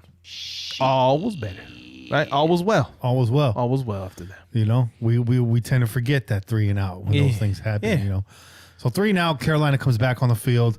What I saw in that first possession, great gap discipline versus the run. Mm-hmm. You know, they want to get McCaffrey going early. They said, "Here's our bell cow, bam, deal with it," and we did early in that first series. Saw really nice gap discipline. Yep. Group tackling. Yep. Big Nick energy all around the ball, as it should be. Because if your big dick energy is not near the ball, then, well, we got bigger problems. Hey, shout out to Modelo. Shout out. You know, official sponsors of the Raiders and Pillaging Podcast. No, put that can up, man. I wish. Hey, Modelo, we still got a spot for sponsorship. Just saying. If you're going to come over here and make a fucking Modelo Cantina in the Crow's Nest, you're more than welcome to. Fire, dude. One thing I'll say, like, you guys might think, oh, they drink the nice beers and them fancy boys. No. We call the Modelos the soldiers. Yeah. Every tailgate, we make sure we had like 64 Modelos. Oh, yeah. And, you know, just to pad the stats a little bit. You know what I'm saying? So, next ensuing possession, Raiders come back on the field. You see Trent Brown over on the table. But the offense in that first half, really throughout the whole game, beat them up offense, man. Mm-hmm. Beat them up offense. Mm-hmm. Mm-hmm. And then what I started to see is what we didn't see last year. Early and often we go to the play action. We got sweeps. We got pre-snap motion. Mm-hmm. Got a lot of window dressing on the plays. Yeah. What we were missing last year. Right? Yeah. Setting up textbook play action to Ruggs, which set up the touchdown. Could have been, should have been, maybe would have been a touchdown to Ruggs. But I ain't mad about Josh Jacobs getting the touchdown, okay? So Josh Jacobs, if anyone should come out of the game with a touchdown, it should be Josh Jacobs. That should be all season long. Yes, okay? sir. Josh Jacobs should have at least a touchdown, if not 2 to 3 touchdowns a game. Shout out to Pete. This is too good. Pillaging. He says Raider Nation sponsors Modelo more than they sponsor us. Those are facts, Pete. Those are fucking facts, bro. We've been sponsoring Modelo's. About damn they fucking sponsored us, bro. In the first quarter, before we get out of this, anything you want to kind of like pick out of the first quarter? No, I would just say that, man. Obviously, the slow start, then being able to go and put 7 after they put 3 on the board, that was nice. That felt good. Okay. Mm-hmm. And I think overall, just handling business and not letting things get kind of out of hand, or there was no big extraordinary plays, right? In terms of what the defense allowed. Even on the touchdown that Carolina scored, it was still really contained, and they had to make a drive, right? And that's what you want. You want your defense to extend their possession, because the longer their possession goes, the more chances you have of getting that ball back. Yeah. Right? That's it, man. Yep. And then last but not least, before we get out of the first quarter, I saw a blatant hold on Dos Equis. Oh, yeah. 3rd and 5. Oh, yeah. And McCaffrey breaks out right there. Yep. That drive should have been done, should have been ended. Mm-hmm. But of course, I think overall, and Bobby was going to call in. I don't know if he did. Bobby was going to call in and put the Zebras on blast. But we came out ahead as far as penalty yardage in our favor in this game. In fact, we got some nice calls in our favor in this game. But that's one that was just really overlooked. That wasn't like a holding happens on every play type hold. That was like a clear, blatant hold. Showed up in every angle and every replay. Yeah. It should have been, would have been, could have been. But look, man, listen, we've talked about this just about every season that we've done a fucking Pillaging Podcast season, right? So the Raiders do not get calls, man. Nothing has changed, y'all. We're still the Raiders. You think because all of a sudden we're in Las Vegas that the referees are going to all of a sudden start making calls for us? Like, that shit doesn't happen, okay? Yeah. Get used to it and play through it. I don't want to see some LeBron James type shit throwing your fucking hands up at the referee while the fucking ball's going in the other direction. That doesn't make any goddamn sense to me. Get your ass back into the play, okay? Don't worry about that bullshit. I'm a Laker fan, y'all. I can say that shit, okay? I'm a Laker fan, okay? I don't like that shit. That's bullshit. You throw your hands up, the ball's going the other direction, you're complaining to the fucking ref. Don't do that shit. Yeah. Max Crosby, don't do that shit, okay? Get your ass back in the game. You're a Raider. Expect that calls ain't going to go your way, and just keep fucking playing to the whistle, okay? Hit somebody. Yeah. Hit the fucking quarterback. I don't care. Hit somebody. Smash on it. Hit somebody. Bring the pain. I came to bring the pain. Hey, shout out Method Man again. This episode brought to you by METHOD. Man. A big long clock chewing drive in the second quarter. Actually, to end out the second quarter, it's about a 7-minute drive. In fact, I think it was 7 minutes and 44 seconds, resulting in the field goal, going 73 yards. Would have liked to cash that one into the end zone, but we walk away with points, and we walk away with the lead in going into the first half. That's right. Is that right? That's right. That's right. So, love that. Still see Derek Carr throwing a little bit too high in that first half. But overall, with all the criticisms we've had of the offense, all of the bad timing, all of the miscommunication, we didn't really see any of that today. Look, listen, even so, we didn't have the same type of preparation that we've had other seasons. Preparation H. Preparation H. And all the other letters as well. Preparation A through Z, everybody. Yeah, H through Z. That's how bad it was for Raider Nation, bro. I was taking that preparation W, bro, but preparation X, dog. I don't know what that resolves, but shit. It was bad. It was bad.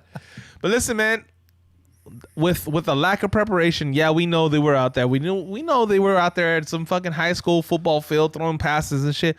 But nothing can provide you with that feel that having pads on and having the fucking refs and being on an actual NFL field playing on game day. Nothing can recreate that, okay? So you can make all the fucking beautiful plays you want in your shorts and tank top and your fucking cutoff shirts, but none of that shit matters on game day, because game day is different. You actually have people that want to take your fucking head off. And that changes things. So listen, with the lack of preparation in the offseason, with all the shit that was going on, we didn't even know there was going to be an NFL season. Expect this team to gel as the season goes on. Yeah. Okay. Especially on defense. Okay.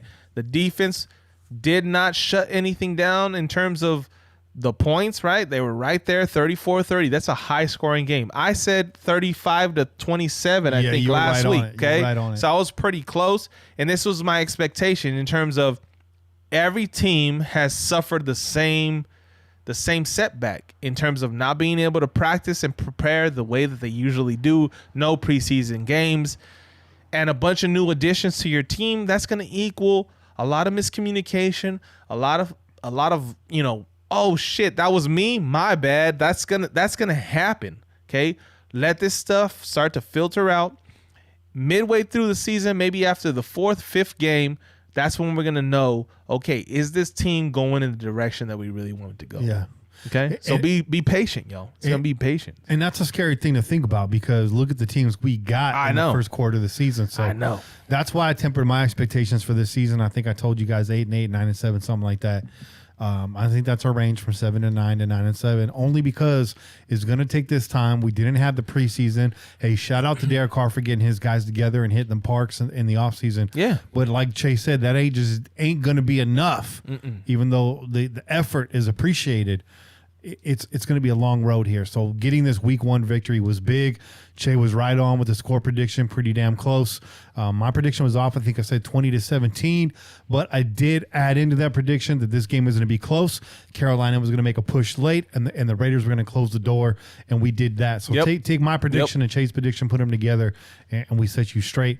Danny Dub, shout out. He said, this show, Kenny Che, Bobby Kane, and the listeners have the best vibe, real ones. Love this crew. Hey, we love you too, Danny. Danny's in here like clockwork, man. Hell yeah. Danny's got like the perfect attendance award. And he's not the only one, just so you guys know. So we go into the half. We come back out. Actually, before that's over, I got a note here on Corey Littleton giving the tackles work. Flushing Bridgewater out. The veteran QB makes a big play with his feet to set up a field goal. Littleton was on his ass, though. Decent showing from the defense outside of the pass interference on Morrow. Let's talk about Nick Morrow a little bit. So this may be little Nick energy right here. And we talked about this a little bit during the break. Yeah. We give Morrow praise for the things he does well. Like, oh, he's great in coverage, and he shifts his hips and he can get around. But the rest of his game, we never talk about, and this is why. Nick just does not have the tenacity or the physicality to be in the middle of that linebacking crew. Right. He just doesn't. He's the last holdover from that last linebacking core. And I don't think he's going to be there next season. He may not even be there at the end of this season. I mean, he'll be there, but I don't think you're going to see him on the field as much. I think they're waiting and pushing Raekwon to get up to speed because they see that Morrow is probably the biggest sieve on that defense, right in the middle of that defense. Am I being too hard on Morrow, Che? I think you are. I think you're being hard on Morrow. I think you have reason to be hard on Morrow. Okay, so like you said, he's the last holdover. He's the last of the last linebacking crew. Okay, he's the last of the Mohicans. He's the last of the Mohicans, bro. Listen, but he was kept for that reason. Yeah, that he can run with receivers and running backs. Okay, how many balls have we seen go over Morrow's head? But listen, let me say this. Okay, the pass interference call that you bring up, that was good coverage. It was. He panicked. Morrow panicked. He panicked. Yep. He hit the panic button. He said, "Oh shit, I got McCaffrey. This dude's a stud." He panicked. He was right with him. He was with him stride for stride. And he didn't really have to do anything except look for the ball. Yeah. Instead, he got into him, pass interference, right? Yep. Those are corrections that can be made when your athleticism and your playmaking ability are there, and you're actually in position to be able to make these plays. Those are corrections that can be made. Yeah. Okay. He panicked in that moment, and that's on you, Morrow, to make that correction.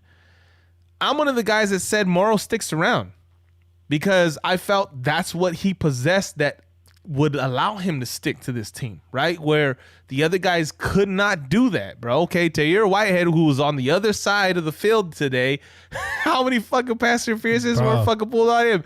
And bro, throwing his hands up and complaining, and motherfuckers hitting guys.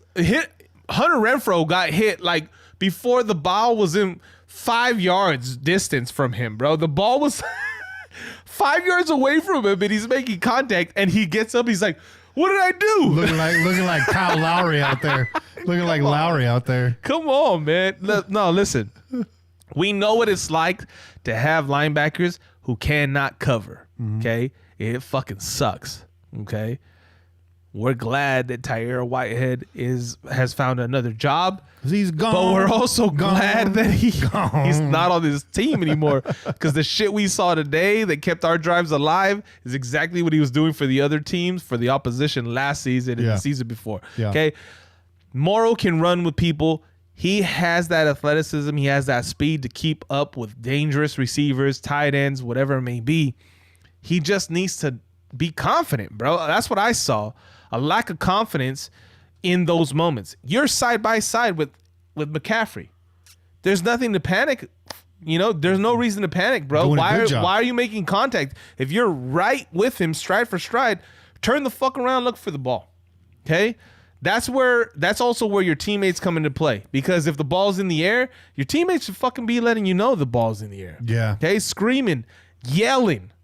I'm a yeller, bro. If you're on my team and I'm playing defense with you, I'm gonna fucking yell at you and let you know what's really coming your way. I'm gonna let you know. If we're playing basketball and there's a screen coming your way, I'm gonna yell at your ass. Okay? Screen right. Get your ass over. You know, I'm gonna let you know if I gotta switch with you. It's gonna be there. That's what this team needs to do. They need to communicate better. And with Nick and Corey out there, we saw a lot more finger pointing today. We saw a lot more of that than we did last year. The leadership wasn't there last year. It's there now. Yeah. Right? It's there now. But so maybe the answer on Morrow is somewhere in between, right? He's got his things he does well. We've seen him panic too often. Morrow, trust your instincts, trust your skill set. Yeah. You're not that dark horse anymore, bro. You're on the squad. You're a starter, dog. Act like it. Yeah. Okay? Be confident in yourself. You earned that spot because of what you've shown and what you've been able to do. But you cannot panic in those moments. You're right there with him, bro. That could have been an interception. Honestly, if all he does is turn his head over his shoulder and look for the ball, that's a pick. Okay, and then we can be talking whole different light on Morrow today. But he got that PI, and you know it's got to be negative. It's got to be negative. Had another chance at a pick later in the game. Yeah, hands on the ball. Hands on the ball. So settle down, Nick. First game. Overall, I got to say, I liked the sloppy. It was a sloppy effort on defense at times, but held strong when they needed to. Overall, first game of the season on the road against an average opponent, I'll say, with no preseason. The Raiders show up. They play 4 quarters of football, which is something we haven't seen in a long time. So overall, I walk away from this feeling pretty good, but not feeling good enough for the Saints, not feeling good enough for the Chiefs, not feeling good enough for some of these juggernauts we're about to go up against. So I want to see a lot more improvement, and I want to see a lot more tightening up. There's a lot to learn from this game, though. Yeah. Okay, there's a lot to learn from this game. Obviously, Teddy Bridgewater is not Patrick Mahomes. He's not Drew Brees. Okay? That's the reason why he was backing up Drew Brees. Teddy Bridgewater, okay? baby. We know that. Okay? We know that the next couple games are going to be way more challenging, way more difficult for us to pull a win out like we did today. Yeah. That shit ain't going to happen. If you expect to go into the fourth quarter and fucking give up a lead the way you did, you're probably not going to win that game against the teams that are coming in, the next 2 weeks. So tighten that shit up. Be confident in yourselves, man. Listen, I saw a lot of good things from our defense in terms of our DBs, our linebacking core. They were there. They were in the area, and then little mistakes, little mental mistakes, okay, were what put them in bad positions. Shore up those mental mistakes, make the corrections, look at the film, and prepare yourself well, because these teams that are coming in, they got lots of weapons. Okay, Carolina had very limited weapons. I'm sorry. They didn't have the weapons that the teams that are coming in the next couple of weeks will have. New Orleans has weapons. KC has weapons, Bro. Okay, Flamethrowers. get your fucking ass ready. Okay, we saw what KC did to fucking Texans. The Texans are considered a pretty decent team.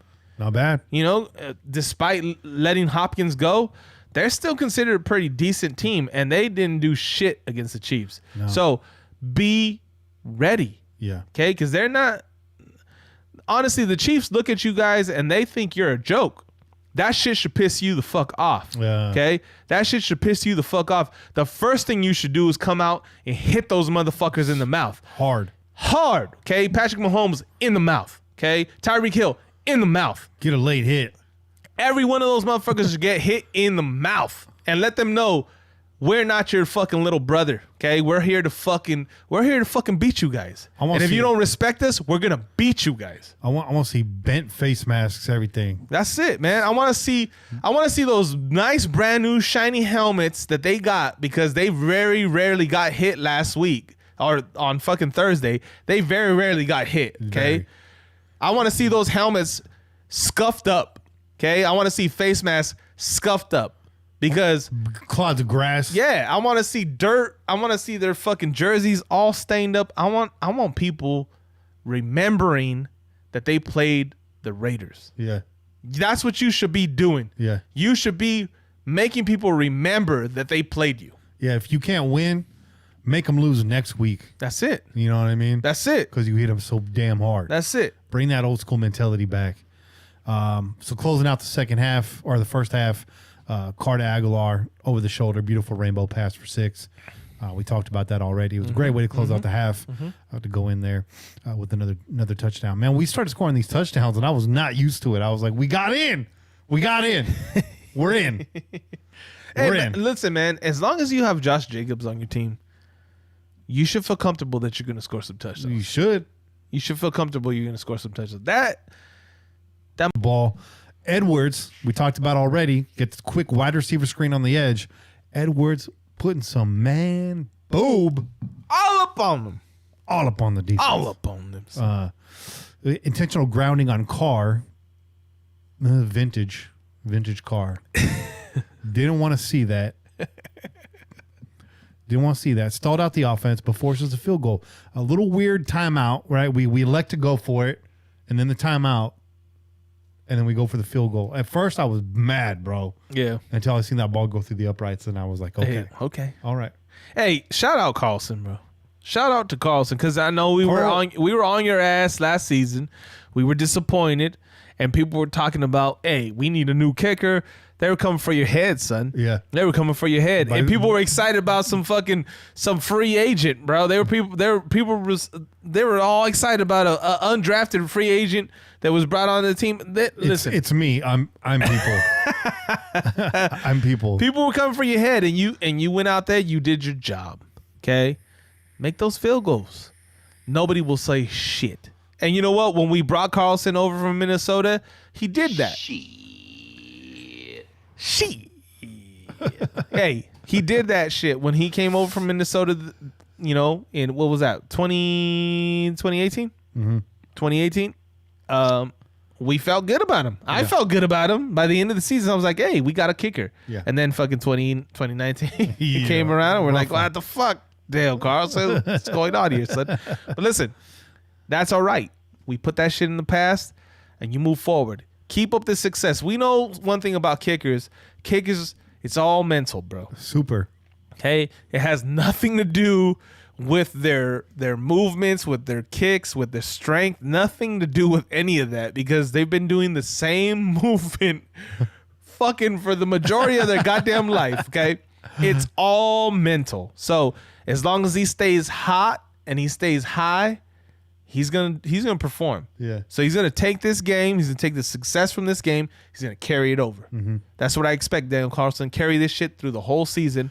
Bail us out when we need you, and just do your goddamn job, and we're gonna be all right. And that's why I was worried when they rolled him out there for 54 because I know Carlson is very mental, and when he gets in a slump, he needs a slump buster. And I thought, man, this may be a little bit too early to put him out there, and he did it. So not to compare Carlson to Janikowski, but I get a similar feel when he comes out on the field. I'm always like, he can make it. Yeah. but will he make it? We knew that Janikowski could fucking make a fucking field goal probably from his house. But how many shots did he have the night before? And what was still lingering in his system when he got out there on the field. And he was dealing with the dirt and whatnot. But shout out to Seabass, man. We love you. We fucking joke around over here. Seabass never had that drip drop to recover though. Yeah. I saw they had them purple bottles on the sideline too. Yeah. Gatorade don't want you to see that on camera. They really don't. I don't know what's in that drip drop, man, but keep passing it around. Shout out Irish Raider, man. Shout out. Irish Raider says, so happy Carr got pulled on his intentional grounding because it stopped real quick after that. It did. And for the most part, Carr had his head on the swivel. He wasn't taking first read, and he didn't look panicked. And, it was just that one play. But outside of that, very, very nice game from Carr. Hanging some balls high. Again, early in the season, overall, very crisp, very decisive. Had some muster on the ball, tight spirals. Overall, very well. I mean, what can you say? That the Aguilar pass sort of trumps everything else, right? We saw him do that. That took some trust in a guy that nobody trusts, right? Nobody trusts Aguilar, and early in the season. So very nice, very nice. I'm just trying to give you guys some balance. We promised you that we would be fair. New season, new outlook. Yeah, we got to reset the scorecard. So real quick, I just want to give a shout out to our boy Bobby Wasabi, who's regulating in the chat right now. Regulating in the chat. He's like, how come we have 50 motherfuckers up in this this video, but we only have fucking 24 likes? Why we have 50 plus viewers in the chat, but only 24 likes? Come on, y'all. Hey. Shit, did we say something to hurt your feelings? Come on now. Shout out to Fishing Blues TV too. First time we've seen you in the chat. Welcome. Bobby Wasabi regulating. It's the Wasabinator. Y'all been put on notice. Speaking of notice and speaking of warnings, unsportsmanlike conduct warning on the Carolina Panthers. We're inside your head rent free all day. All day. Kwiatkowski out, Big Nick out 5 minutes into the third quarter. Real quick, Mo Hurst and Nasib, they come in, they split a sack. More pressure on 3rd and 20 forces a difficult pass and a near interception to Morrow. So, the bounce back from the team after Nick goes out was real nice. After that, you saw a big sag, right? So you get the unsportsmanlike conduct on our next drive, gives us great field position. And then you hear the announcer, caught by Jacobs out of the backfield. Normally, we'd be bagging on these out of the backfield passes, but now when they're landing in the hands of Josh Jacobs, who, might I say, looked noticeably faster. Oh, yeah. Noticeably faster. Oh, yeah. And I saw him with a nice low block earlier in the game, too. Oh, yeah. You saw that shit? That motherfucker went head over heels, bro. Head over heels. That was beautiful. That was beautiful. And you know what, though? You're absolutely right, especially on that little I don't think it was a pitch. It might have been a pitch, but that touchdown that he scored to the outside. Yeah. He even hesitated. He almost cruised in there. He made it look so easy. Yeah. Kind of hesitated, and he was like, I got you, bitches. And he just kind of jogged up into the end zone, and I was like, that's that speed.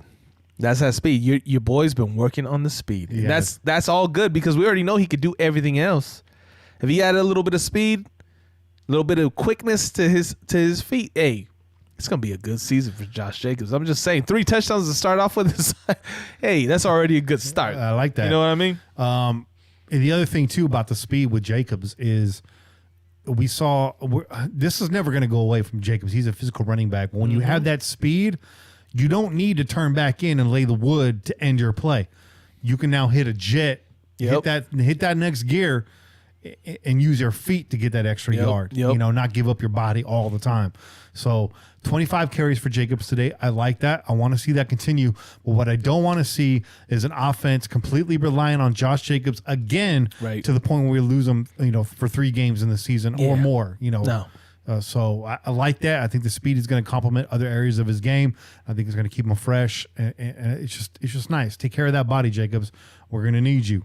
Renfro molested on 2nd down, gets the flag. Actually, was that a 3rd down? That might have been a 3rd down. Might have been. I think that was a 3rd down, yeah.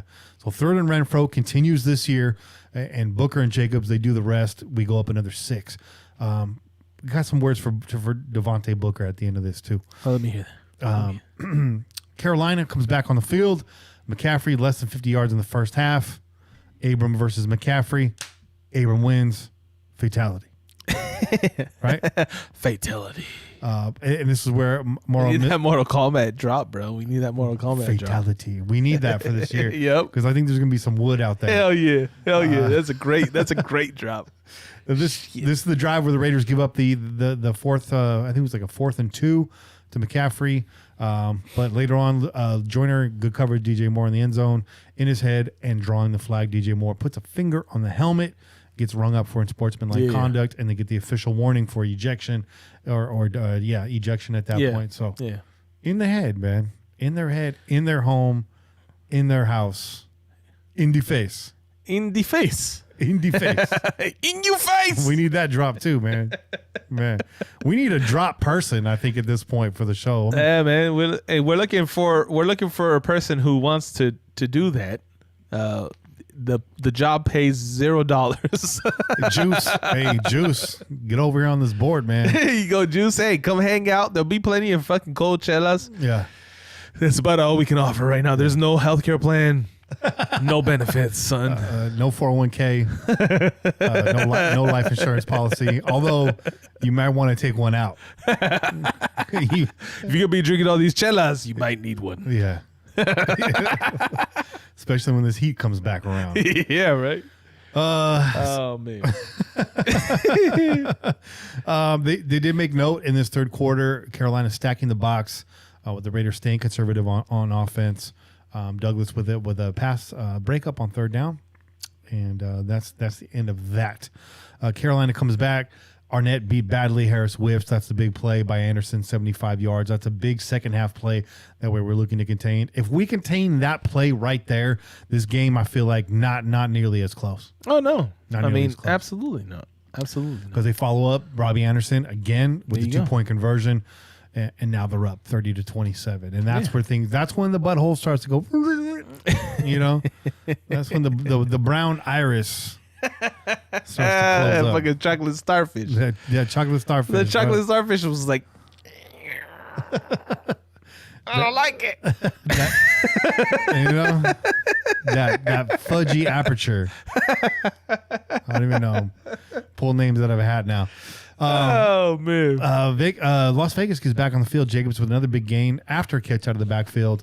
Offense kind of lacking the creativity at this point that we saw in the first half. Not as much pre-snap motion, not as much window dressing. They seem to be let's be safe with the ball, right? Let's go back into that Gruden shell a little bit. But you got the offensive line laying down some man boob. You got Renfro all up on you. Drawing he's got his level 3 flag spell, experience points. Rolls a 16-sided die, gets another flag on third down, draws a PI, extends the drive. Yep. And then Denzel Good laying the smacketh down to clear Josh Jacobs for another touchdown. Yeah. So that conservative offense, we talk about it, we complain about it, but when you're hitting and you're smashing and you're laying that taco meat all up on the defense and Jacobs is running downhill, you're not complaining about it. No. Odd, because you're down by 3, but now you're up by 4. Yeah. So butthole's still tight, though. Still tight. Oh, yeah. It was still really tight after that, bro. There was no confidence. Like, I was like, I don't know about this. There's too much time on the clock. Damn it. You're already ready. Like, we're ready. We're going to pitch this one away. God damn it. You look over, you see. There's not too much time on the clock. You look over, you see Chuck Bresnahan on the sideline. You're all, oh, Jesus Christ. Willie Shaw. Shout out Chuck Bresnahan, bro. Where the fuck are you, bro? I don't know. He's trying to reinvent the prevent defense somewhere. Oh, man. That bend but don't break. Hey, don't bend. Don't break. Yeah. How about don't do either? How about Cobra Kai? Strike first, no mercy. I want that Cobra Kai defense, bro.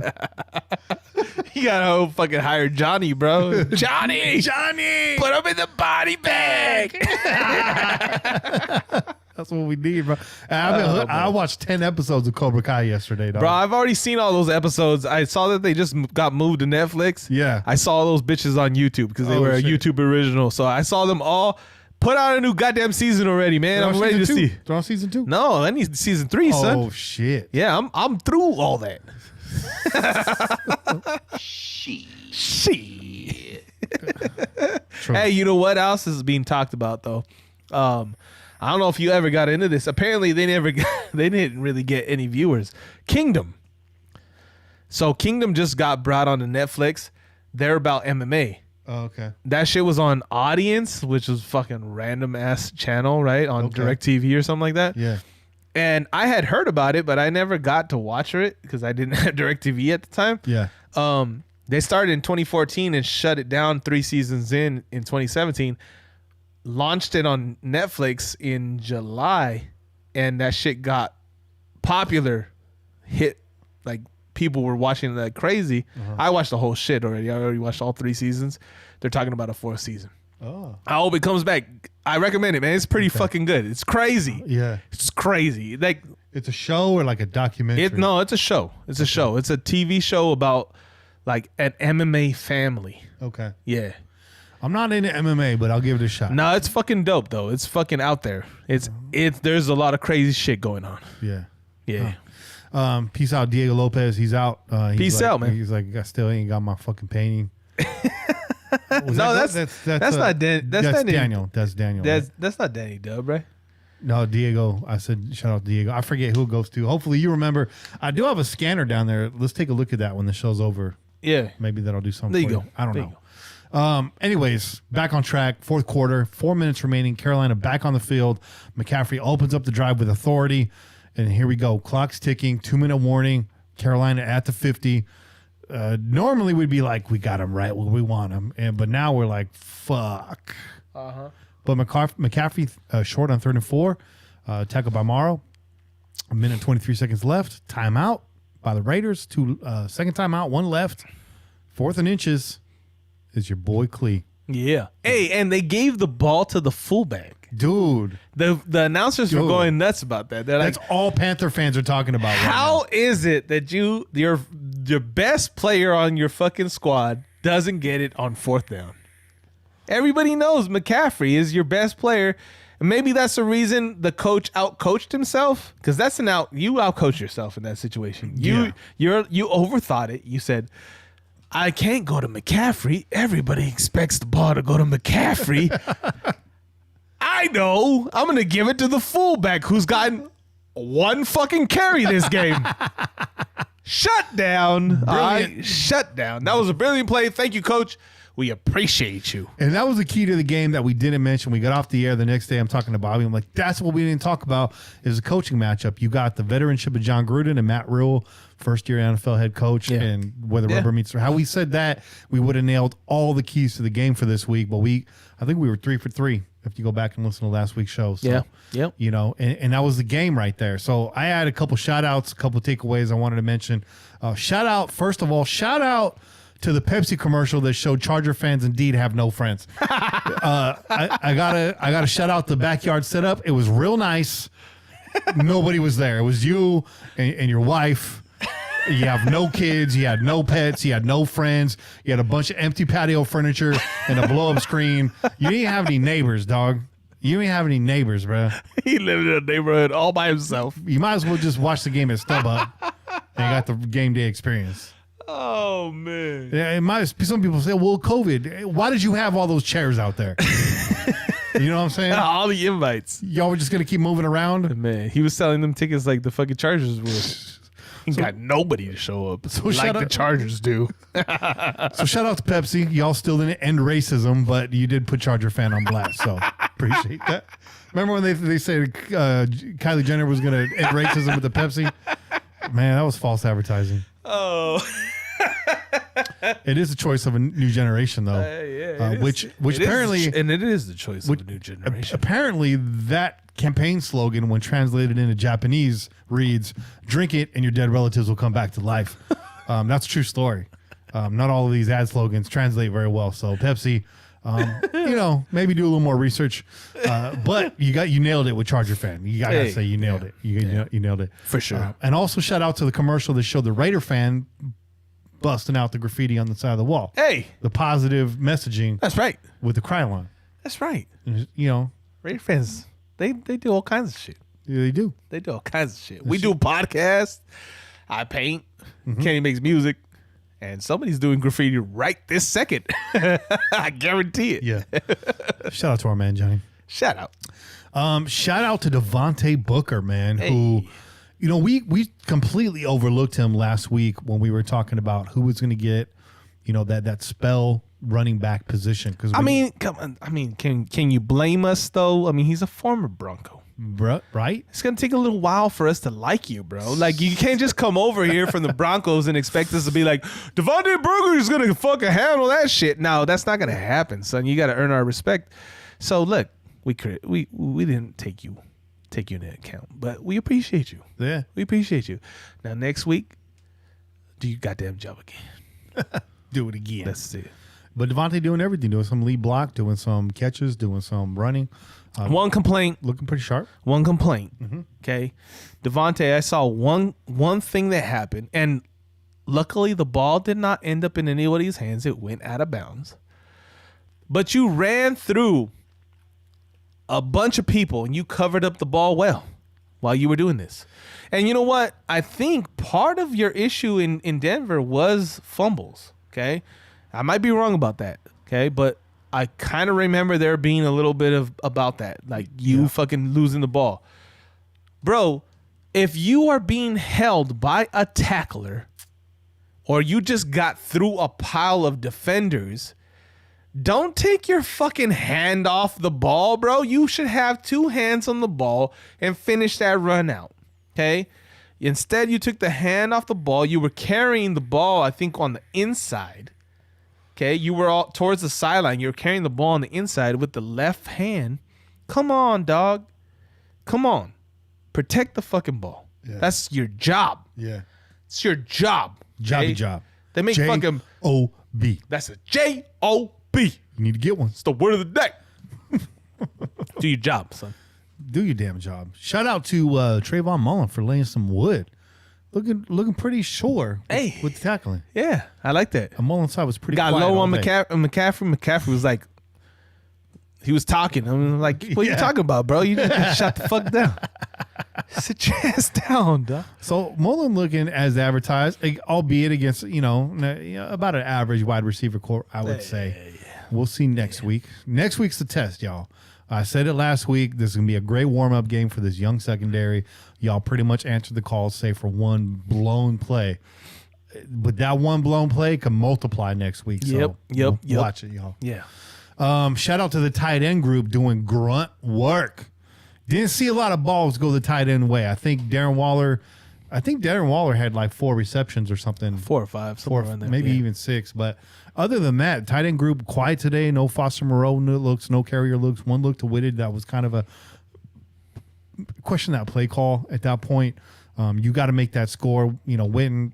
It was not the time for Witten, bro. Yeah. Get him warmed up during some garbage time. But you know what, though? I think they felt confident. They knew Whitted. They knew what he does in coverage, and they were like, let's just go his way. This is the time to go his way. True. So I can respect that, but like I said, run that route a little deeper, man. You might be able to just stretch the ball out. No, don't do that. That was Edwards' play to have, though, man. I was mad. There you go. Because I said Edwards would get his first touchdown this week, and it didn't happen. Hey.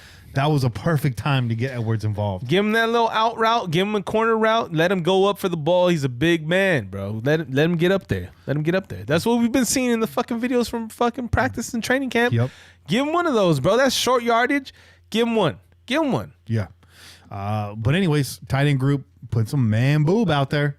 Very key in that run game. Saw some different packages. Man, Chi-Chi. Yeah, man, Chi-Chi. So I like it too because we don't come back out looking like the same exact Raider team from last year. I'm sure the tight ends are going to have their games. It's going to be tight end heavy at times this year, but let's mix it up. JJ was the hot hand. We rode that. Spread the ball around, ball control offense, eat the clock. Time of possession was pretty close. I think we had him by like 5 minutes. Yeah. Which is significant, I guess, but it was like 31-28. And, it's pretty close. Yeah. Pretty close. But what do you expect? 2 great running backs going back and forth. So, but those are my call outs from the game. Would you have? Any takeaways? Anything you want to shine a spotlight on? Anything you want to reset? No, but just say this, man. I would just say Henry Ruggs was as advertised. He's creating space, speed was there, and he was multifaceted. They were using him in a lot of different ways.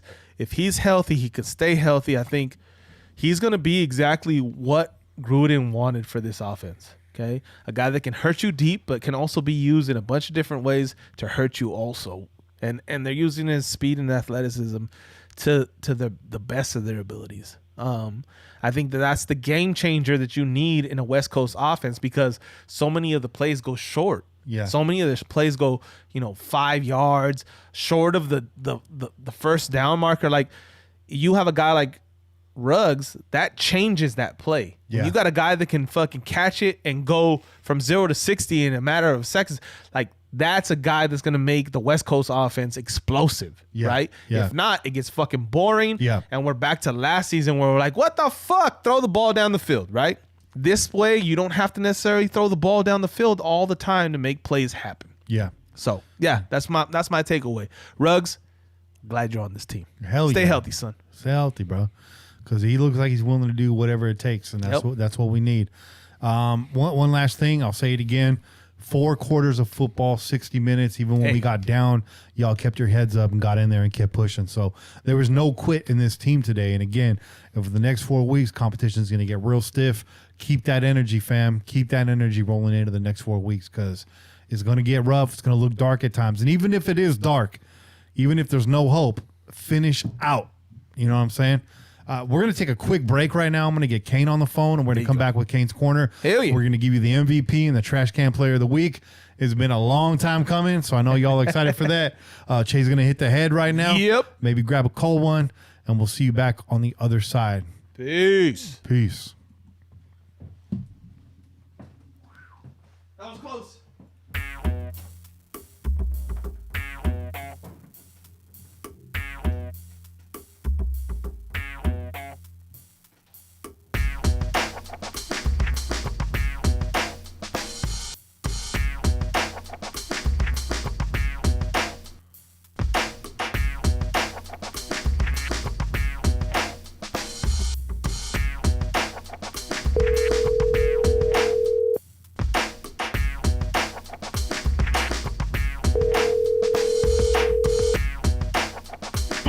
Hello?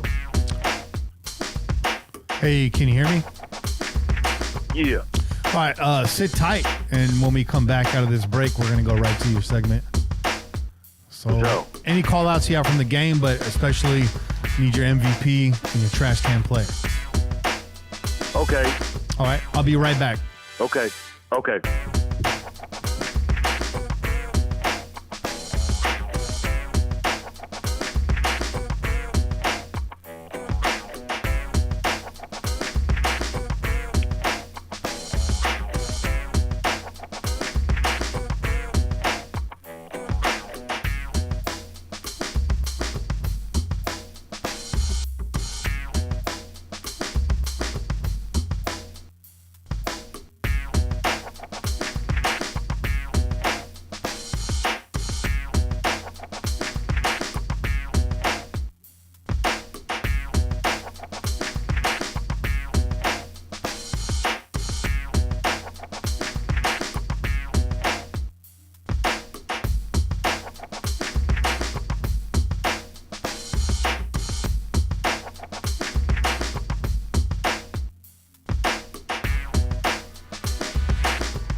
I got Kane on the line, so we'll go right into it. Oh, yeah. What up, Kane? Yo, what's up? How you doing, Jay? brother? Shit, man, I'm just chilling. Happy we got the win. I expected it fully. That's what's up. That's what's up. Exactly, man. All right, here we go. We're going to bring this out. And we're back, y'all. Break's over. Time. Hopefully you got the cold one out the fridge. Yep. You're back in the seats. This can't miss TV, y'all. On the line right now, we got Raider Kane. It's Kane's Corner.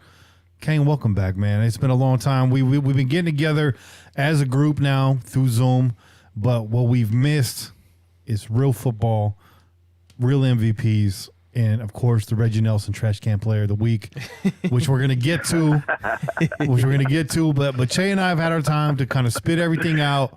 We want to hear what your take was on the game, Raider Kane. You watched the game through a different lens. You're a longtime Raider fan.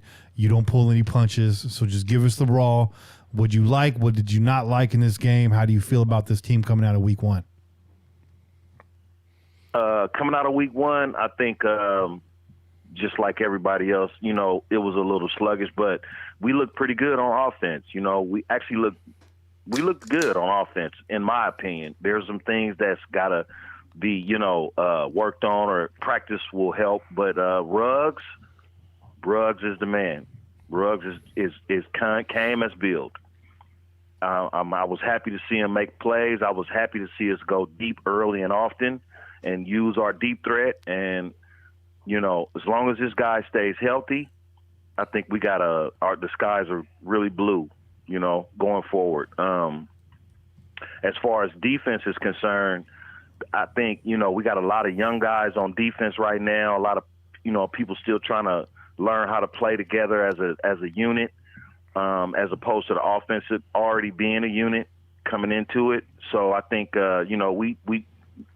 we handled it. We won the game, but we could have been a little bit better on defense. Yeah. Actually, we could have been a lot better on defense. We need pressure up the middle. Defense is going to be the key to this season. The offense looks like it's going to score points. Looks like it can put up some points, The defense, again, is going to have to learn how to get pressure up the middle. We don't get, I'm surprised I didn't see any sacks from Mad Max this week. And, like I said, going forward, the defense need to step it up a little bit. Pressure up the middle and sacks on the quarterback is very important. The linebackers look good, and if Kwiatkowski is out for a limited amount of time, then we have the guy we traded for, Raekwon McMillan, and I think that's going to play an important part in the trade. Now is going to make a lot of sense, especially if this guy is out for a while, so he can step into the middle linebacker position and take over and call the plays and run the scheme. So like I said, on defense, we need to gel. And on offense, I think we picked up where we left off a little bit last year. Josh Jacobs is Josh Jacobs. We know Darren Waller is who he is. Renfro is third and Renfro. The rookie wide receivers, Ruggs is, like I said, came as built. He's going to get you some deep play threats. Edwards was null and void. I didn't see anything much from him. I'm not sure if the game was too big for him or he just, once you get out there, you can look good in practice, but once you get out there against the defense that's looking to, take away what you do best, I think he's going to, have to still learn how to, get integrated into getting open, getting separations, making Derek Carr feel comfortable throwing you the football, because I can't even remember one play where they even targeted him. Yeah. So yeah, he had one catch, man. He had one catch. One catch, yeah. But you know what though? Like I said earlier, he was used a lot as a blocker, man. I mean, he was blocking downfield, and we know that they've been big on his size, his strength. He's been imposing on DBs. So I think that they're using him a little bit like a tight end out as a wideout, man, in terms of his ability to get downfield and create some space, block downfield, and give people opportunity. I think the game plan was go to Ruggs. Yeah. If you're throwing to a wide receiver, go to Ruggs, and then if it's not there, then go somewhere else. I think that was the game plan going in, and when Ruggs got hurt, obviously they had to kind of change things up. Yeah. Again, I'd like to see Edwards featured more in the red zone. A lot of our red zone stands, though, we got deep in there, but I think from 10 yards and out, 20 to 10 yards, that's going to be Edwards country right there, hopefully. Yeah. But I would like to see Edwards on more of this possession stuff. But then again, you still got Renfro as a safety valve. But I think Kane's call out is fair. Edwards, very high, very touted, going up against a secondary in Carolina that doesn't really strike fear into your opponents.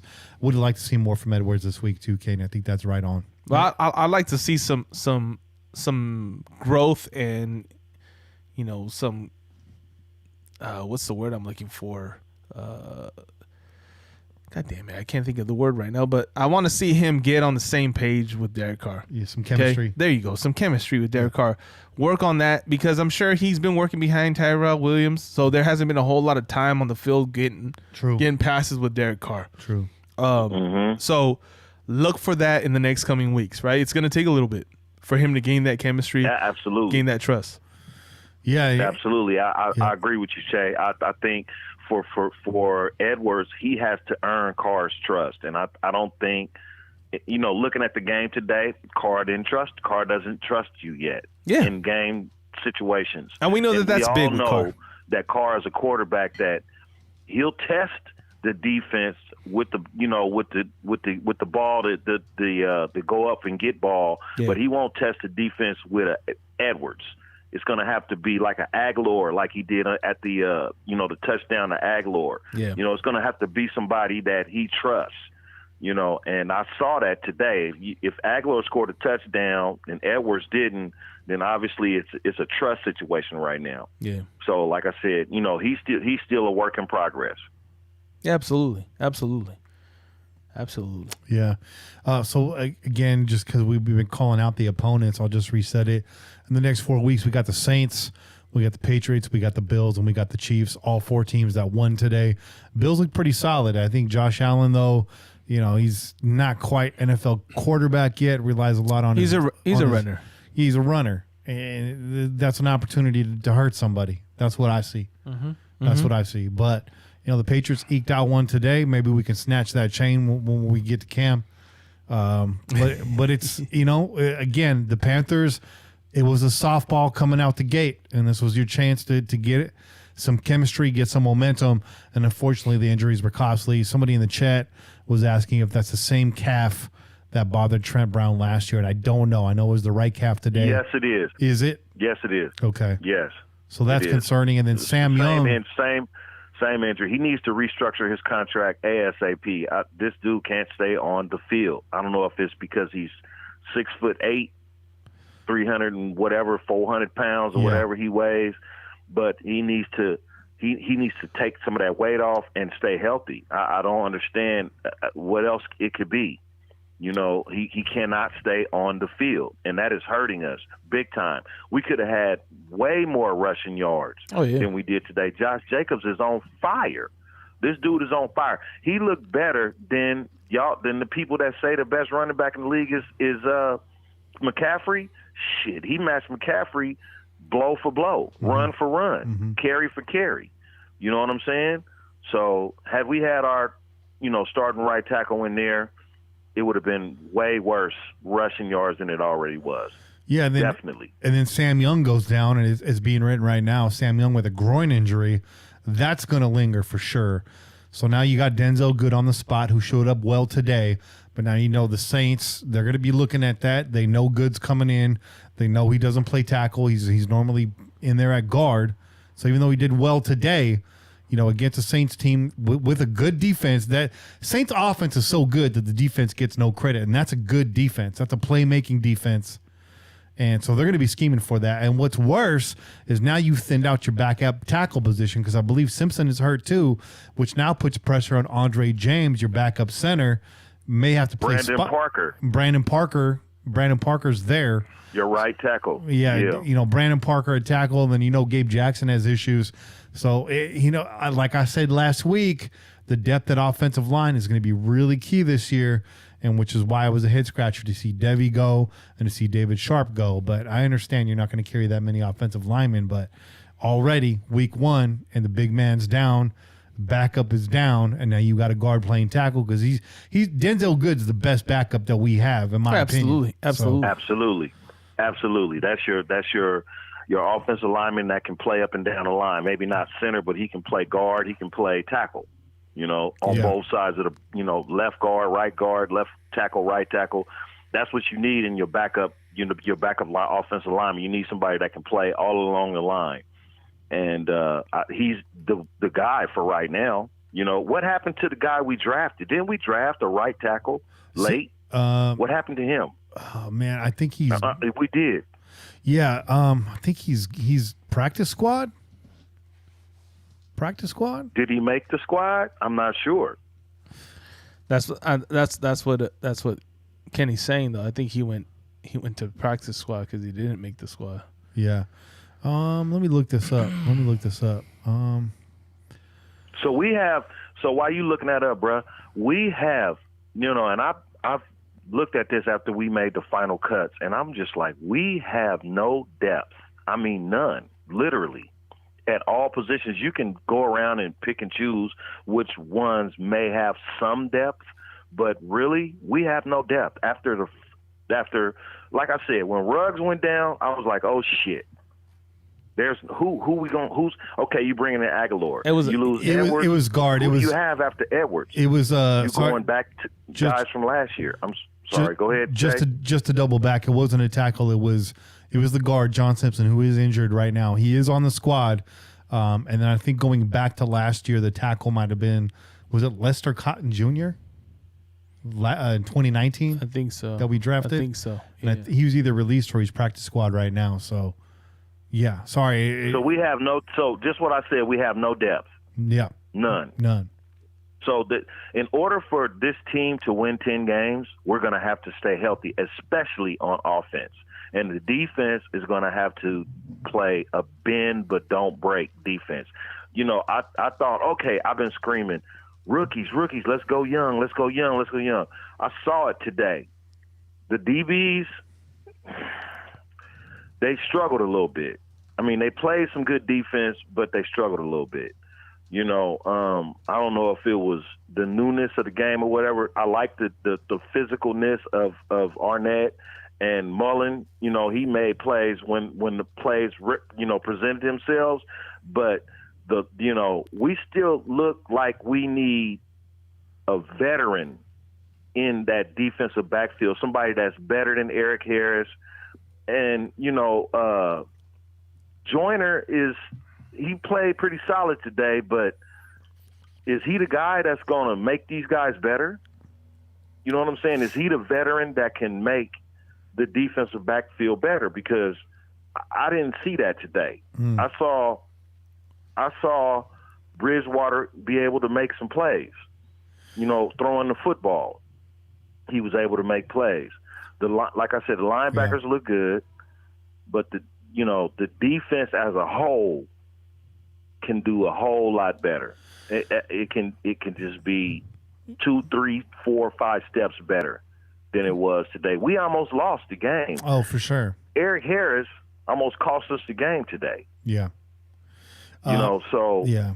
We're still a work in progress, in my opinion, on defense, especially on defense. And regarding your comment with LaMarcus Joyner, I mean, he's got his hands full as it is. You got Isaiah Johnson, you got Trayvon Mullen, Amik Robertson, Damon Arnett, even Abram, who probably doesn't need mentorship, but he's in there. All these young bucks, Joyner's got his hands full. They even ask him to dip into that safety position and mentor those guys. And I like what Joyner did today in the slot. I don't ever want to see him in that backfield again. Harris, that was again, like you said, a bad angle, a really bad whiff. We talked about that earlier. Normally, I feel okay when the game is in front of Harris. It's when it gets behind him that I'm nervous.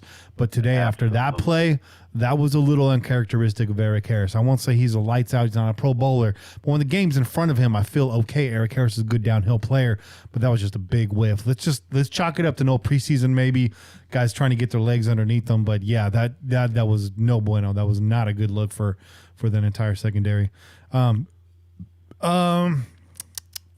go to your MVP, man. Who gets the MVP? Oh, I think this was fairly obvious, but maybe you throw us a curveball. And easy. Josh Jacobs gets the MVP, obviously.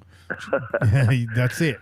25 carries, 120 yards? Yeah.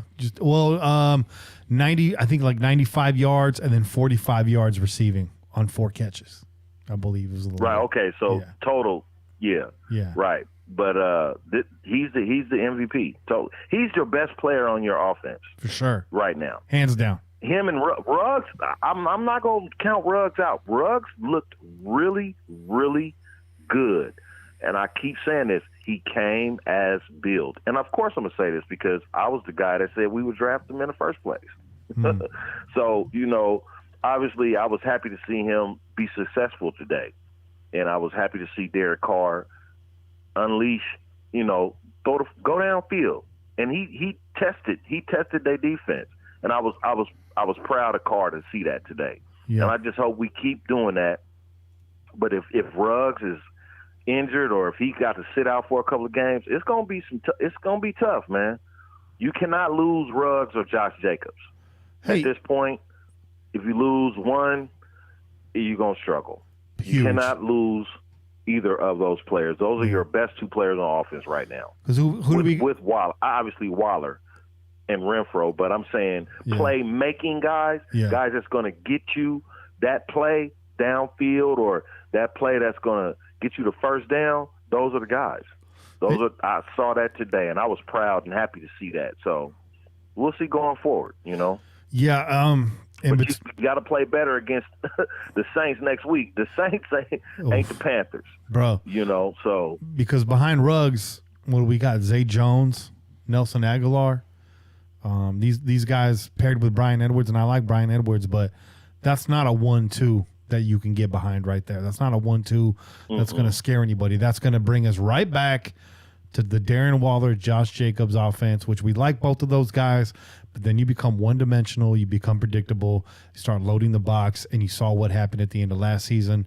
There was just nowhere else to go. So we want to avoid pinning ourselves into that corner. Nurse Ruggs along, but hey, week 2, it's already upon us, and the Saints are coming to town. It's time to put some points up, Ruggs. This is going to be Ruggs' game. If there's ever a game, this is it. Ruggs showing out against the New Orleans Saints. This is going to be a back-and-forth clash. Ruggs, your time is now. 6 minutes, Dougie Fresh, you're on. You know what I'm saying? 6 minutes. 6 minutes. Saints defense is a whole lot better than the Panthers defense, bro. By miles. Just remember that. I mean, it's going to be a quarterback duel next week. Every game, to me, in my opinion, with the defense the way it is, young and still trying to learn how to play together, I feel like the offense has to carry this team. If we're going to win a whole bunch of games like we all expect, then it's going to be on the offense. It's going to be on Darren Waller, Josh Jacobs, Derek Carr. It's going to be on those 3 players. Yep. Renfro, Renfro, honorable mention, because third and Renfro happened today, and I was like, third and Renfro, there we go. You know what I'm saying? So those guys, those 4 guys on offense have to stay healthy. Yeah. Without those guys, you're struggling. Because you know why I say that? Because Derek Carr he's not an interception throwing guy. He's not going to, and I used to say he was a gunslinger. Like, I thought in the beginning of his career, like, oh, he's a gunslinger. This motherfucker putting the ball in places where nobody else can catch it, and he's like stinging it. I don't know what happened. That's not happening right now. So I just feel like if those guys don't stay healthy, we pretty much fucked. Season pretty much over. Yeah, I mean, there's no depth. So that's why I called us at 8-8, because I'm looking at the beginning of this schedule. It's going to take us. We're going to get the looks. They're going to get that experience, but I don't see later in the second half of the season, assuming they don't hit that rookie wall, we stack some wins together, maybe get out of this year 8-8. But you got Drew Brees, then you got Cam Newton, then you got Josh Allen, then you got Patrick Mahomes, then you got Tom Brady, and then you get a bit of a break with Baker Mayfield, and then the Chargers coming to town. Cam Newton is back. Cam Newton is back. Cam Newton had a good game today. He did. You know, the Josh McDaniels is using Cam Newton like he should be using him. So, and their defense always is good.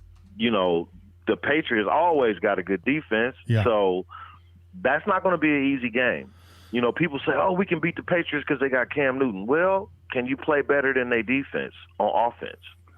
You know, that's going to be a big point coming in.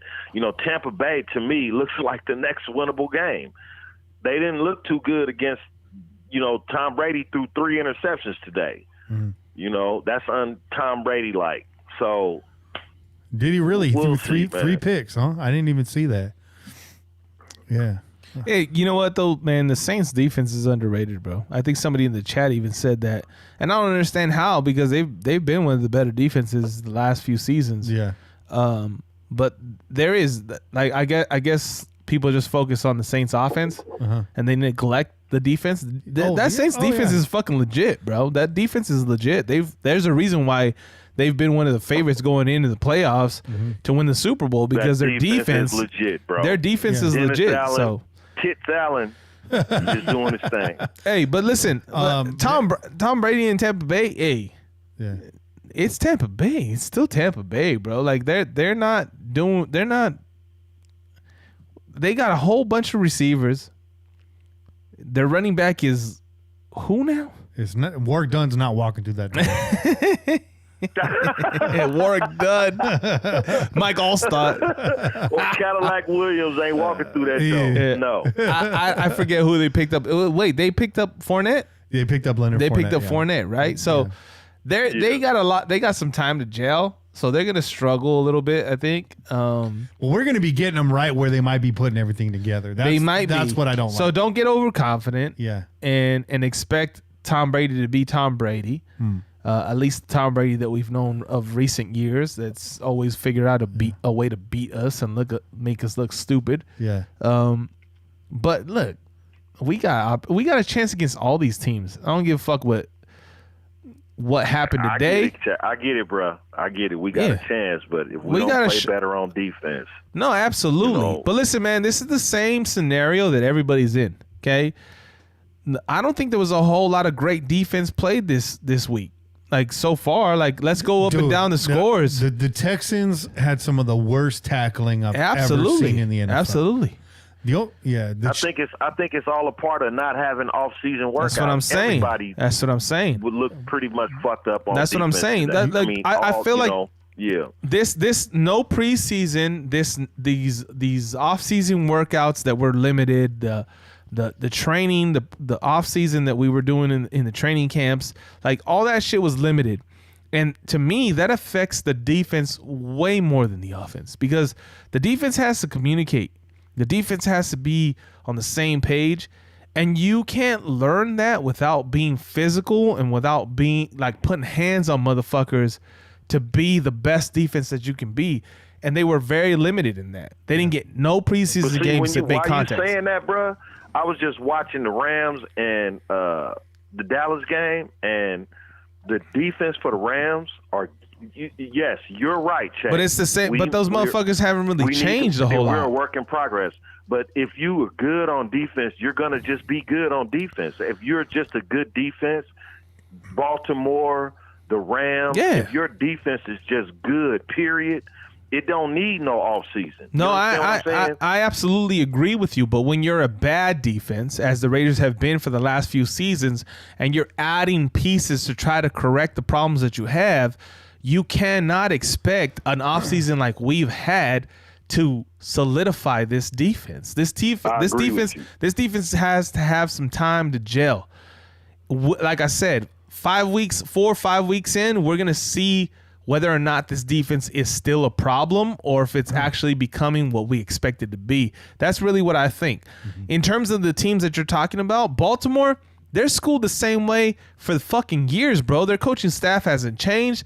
They have very minimal pieces moving in and out of that defense. They lose one guy, they replace him right away, they draft a new guy, and all that dude has to do is fall into fucking place. All he has to do is follow the lead of the fucking veterans, okay? Same thing with the fucking Rams. The Rams defense has been okay. Like, they were great a couple years ago. Last season was, it was blah. They still have their main guys. Aaron Donald didn't go anywhere. They still have the pieces that make their fucking unit legit, right? Same thing with the Saints. Yeah. Same thing with the Saints. So the teams that have been at the top of the NFL, there shouldn't be a whole lot of change. This shit shouldn't have affected you because you guys have been working together for fucking years, okay? Bro, look at the Chiefs. Even the Patriots, you're right. So even the Patriots defense is still sparkling. There you go. You're right. And look at the Chiefs, man. At both offense and defense Thursday night, they look like they never left the stadium, bro. But here's my thing. Here's another takeaway that you can also have is that if you're not seeing these guys like completely demolish teams and completely create gigantic gaps in terms of their gameplay against people early on, this is the team you're going to continue to see. So these guys that have been on this same squad, that are veterans, that know the fucking defensive scheme, that have been producing for this team, if they're not making any big moves early on in this season, you're going to see this for the remainder of the season as well, which also tells me we got a fucking shot. So if you're not seeing big blowouts by these defenses that have nothing but veterans and have had the same fucking coach for the last 3 seasons, I got to say we got a fucking shot because we're improving and you're just staying the same. You know what I mean? Like, give us we have an opportunity here. I'm not gonna sit here and say like the Raiders got no shot against the Saints. The Saints are obviously we got to consider them a better team.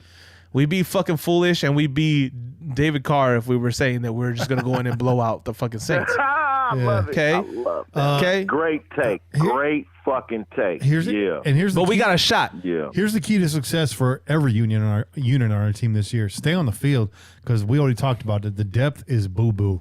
And when you're trying to gel and come together, you got to stay together. And injuries are a factor already on this squad, and that makes me nervous. But that's hard when you ain't got no depth, though, bro. That's the thing. Yeah. It's like players are playing.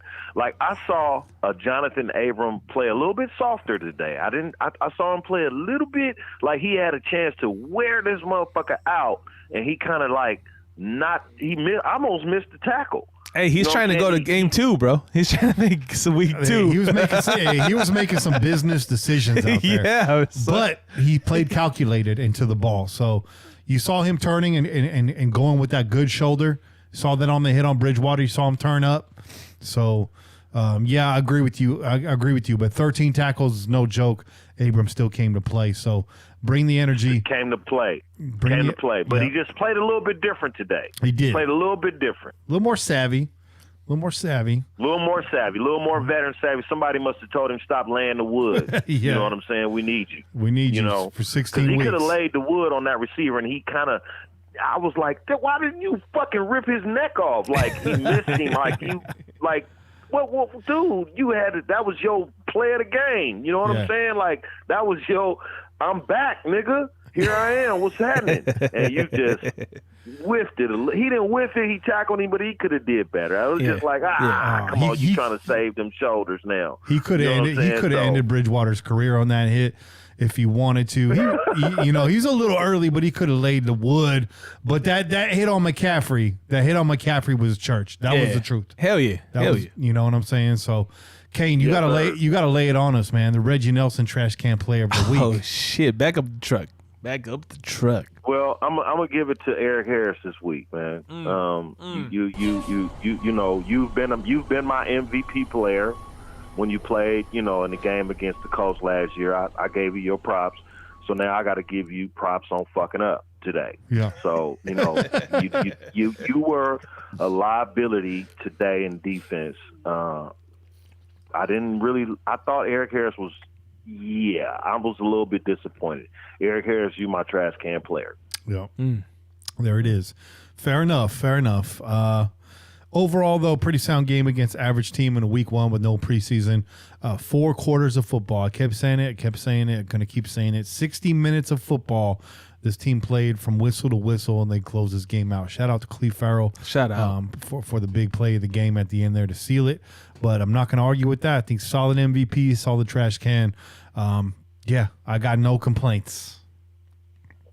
You know, let me add one more thing. You know, what I did notice different today that disappointed me a little bit is John Gruden's scripted 15 plays. We looked really good last year, really good on the first 15 plays.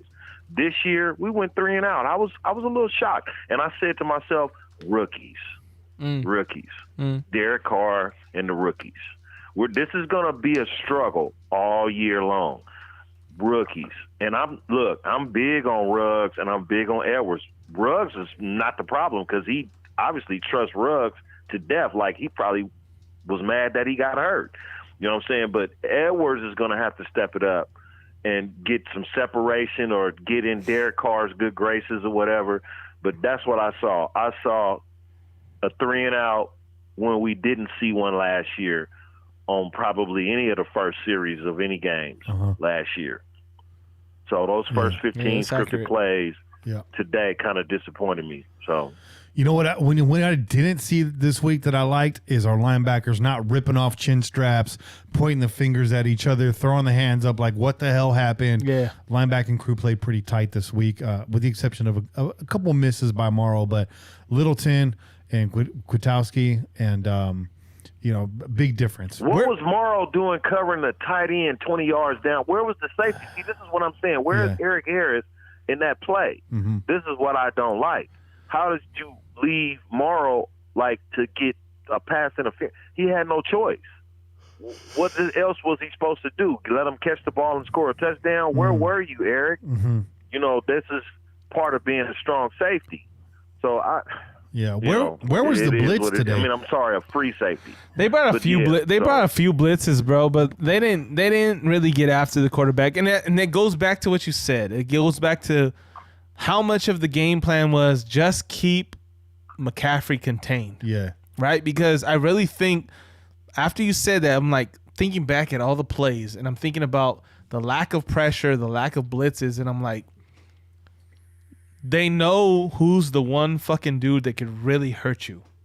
Teddy Bridgewater was not that guy. Like, Teddy Bridgewater is the guy you want to have the ball in his hands for the majority of the game.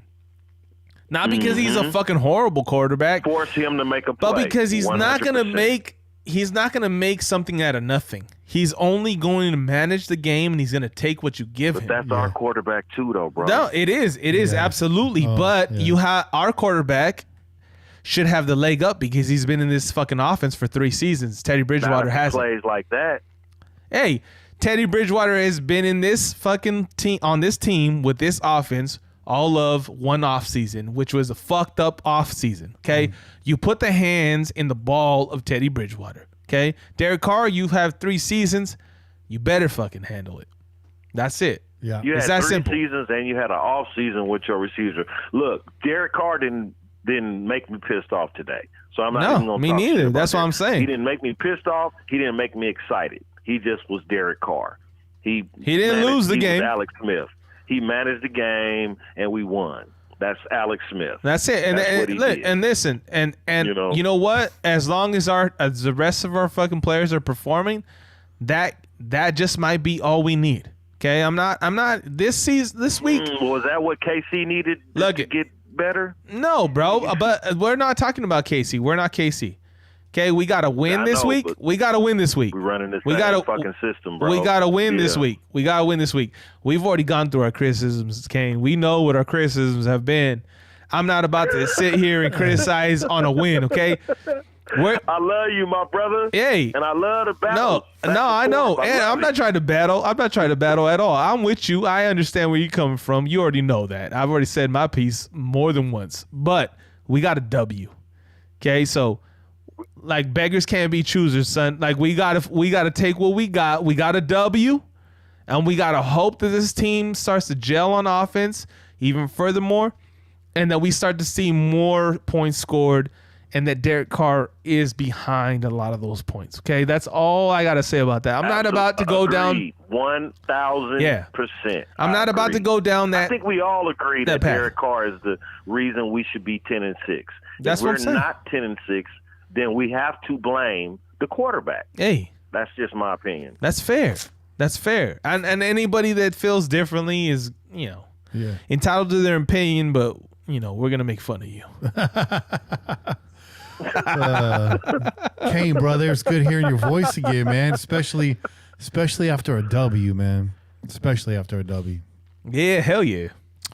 You know what though, bro? It's gonna always be some criticism. Even the team. What bothers me about fans, and not us, because we all tight. We keep it fucking real over here. The Pillaging Podcast keeps it real.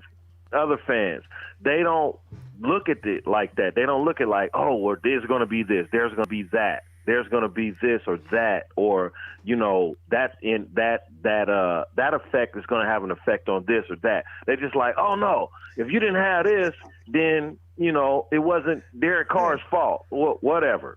Look, we're not talking about that. But my whole point is what I'm saying is right now, yes, this year in 2020, the offense has to be the team that wins football games. We're not going to depend on the defense to win a game.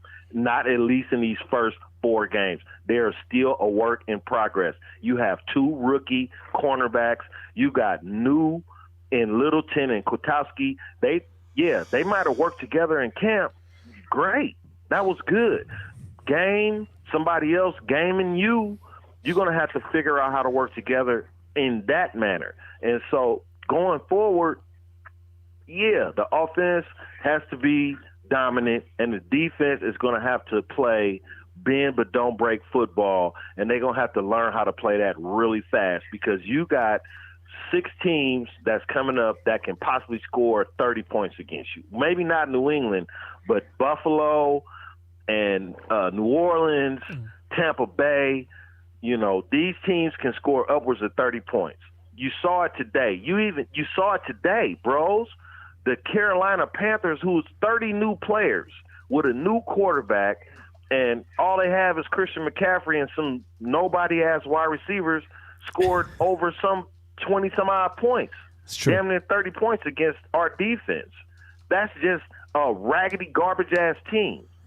You know what I'm saying? To me, that team will probably be 5-11, 6-10. I guarantee you at the end of the season, that Carolina team won't be shit.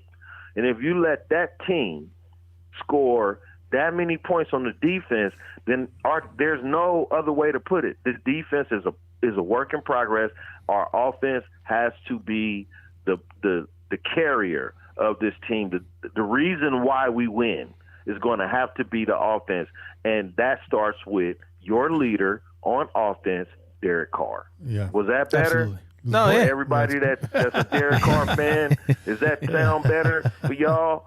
You know what I'm saying? Yeah. No, I think you set him straight, bro. Like, look, we go as far as Derek Carr takes us. That's it, right? That's all we can say, because he's the only veteran proven leader on this team. Everybody else has to follow suit.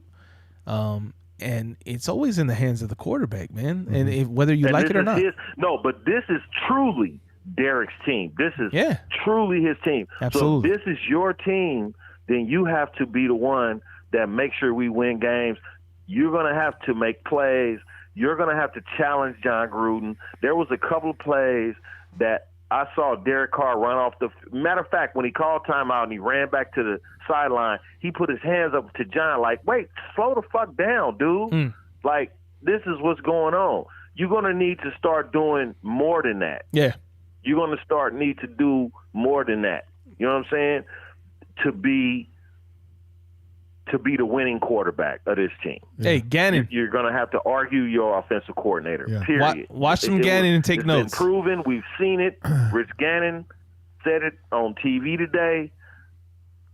Not trying to cut y'all off or nothing, but I'm just saying, hell no. like this, we this team will go as far as the quarterback can take us, no matter what nobody said. And that's what we saw from Rich before. What we need to see from Carr is take the chances your coach is afraid to take, because the play calling in the first half this week was much better than the second half. We saw a lot more window dressing, a lot more misdirection, and the second half kind of went back to that Gruden shell, said let's just sit on this and chew the clock. And I like that, but it was way too close for that kind of a game plan, that kind of a strategy. So Kane on point as always, man, bringing it to his raw and uncut. Looking forward to Monday Night Football next week. You want to give us a way too early prediction for next week's game? Next week's game is going to be a close one. It's going to, home field advantage is fucked up this year. Yeah. All right. Yeah. So, totally fucked up.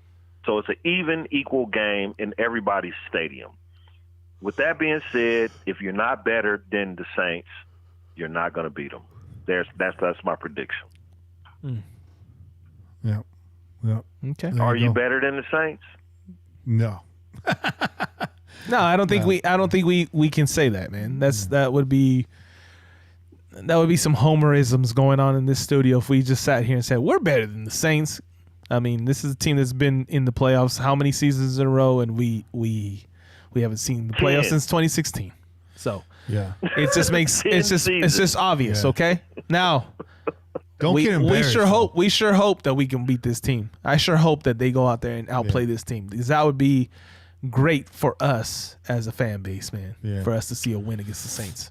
Just don't get embarrassed out there. Keep it competitive, That's man. it. Give us That's a good it. game. Give us a good primetime football game, man. If we're gonna lose, let's lose a close one, man. Yeah, let's just absolutely.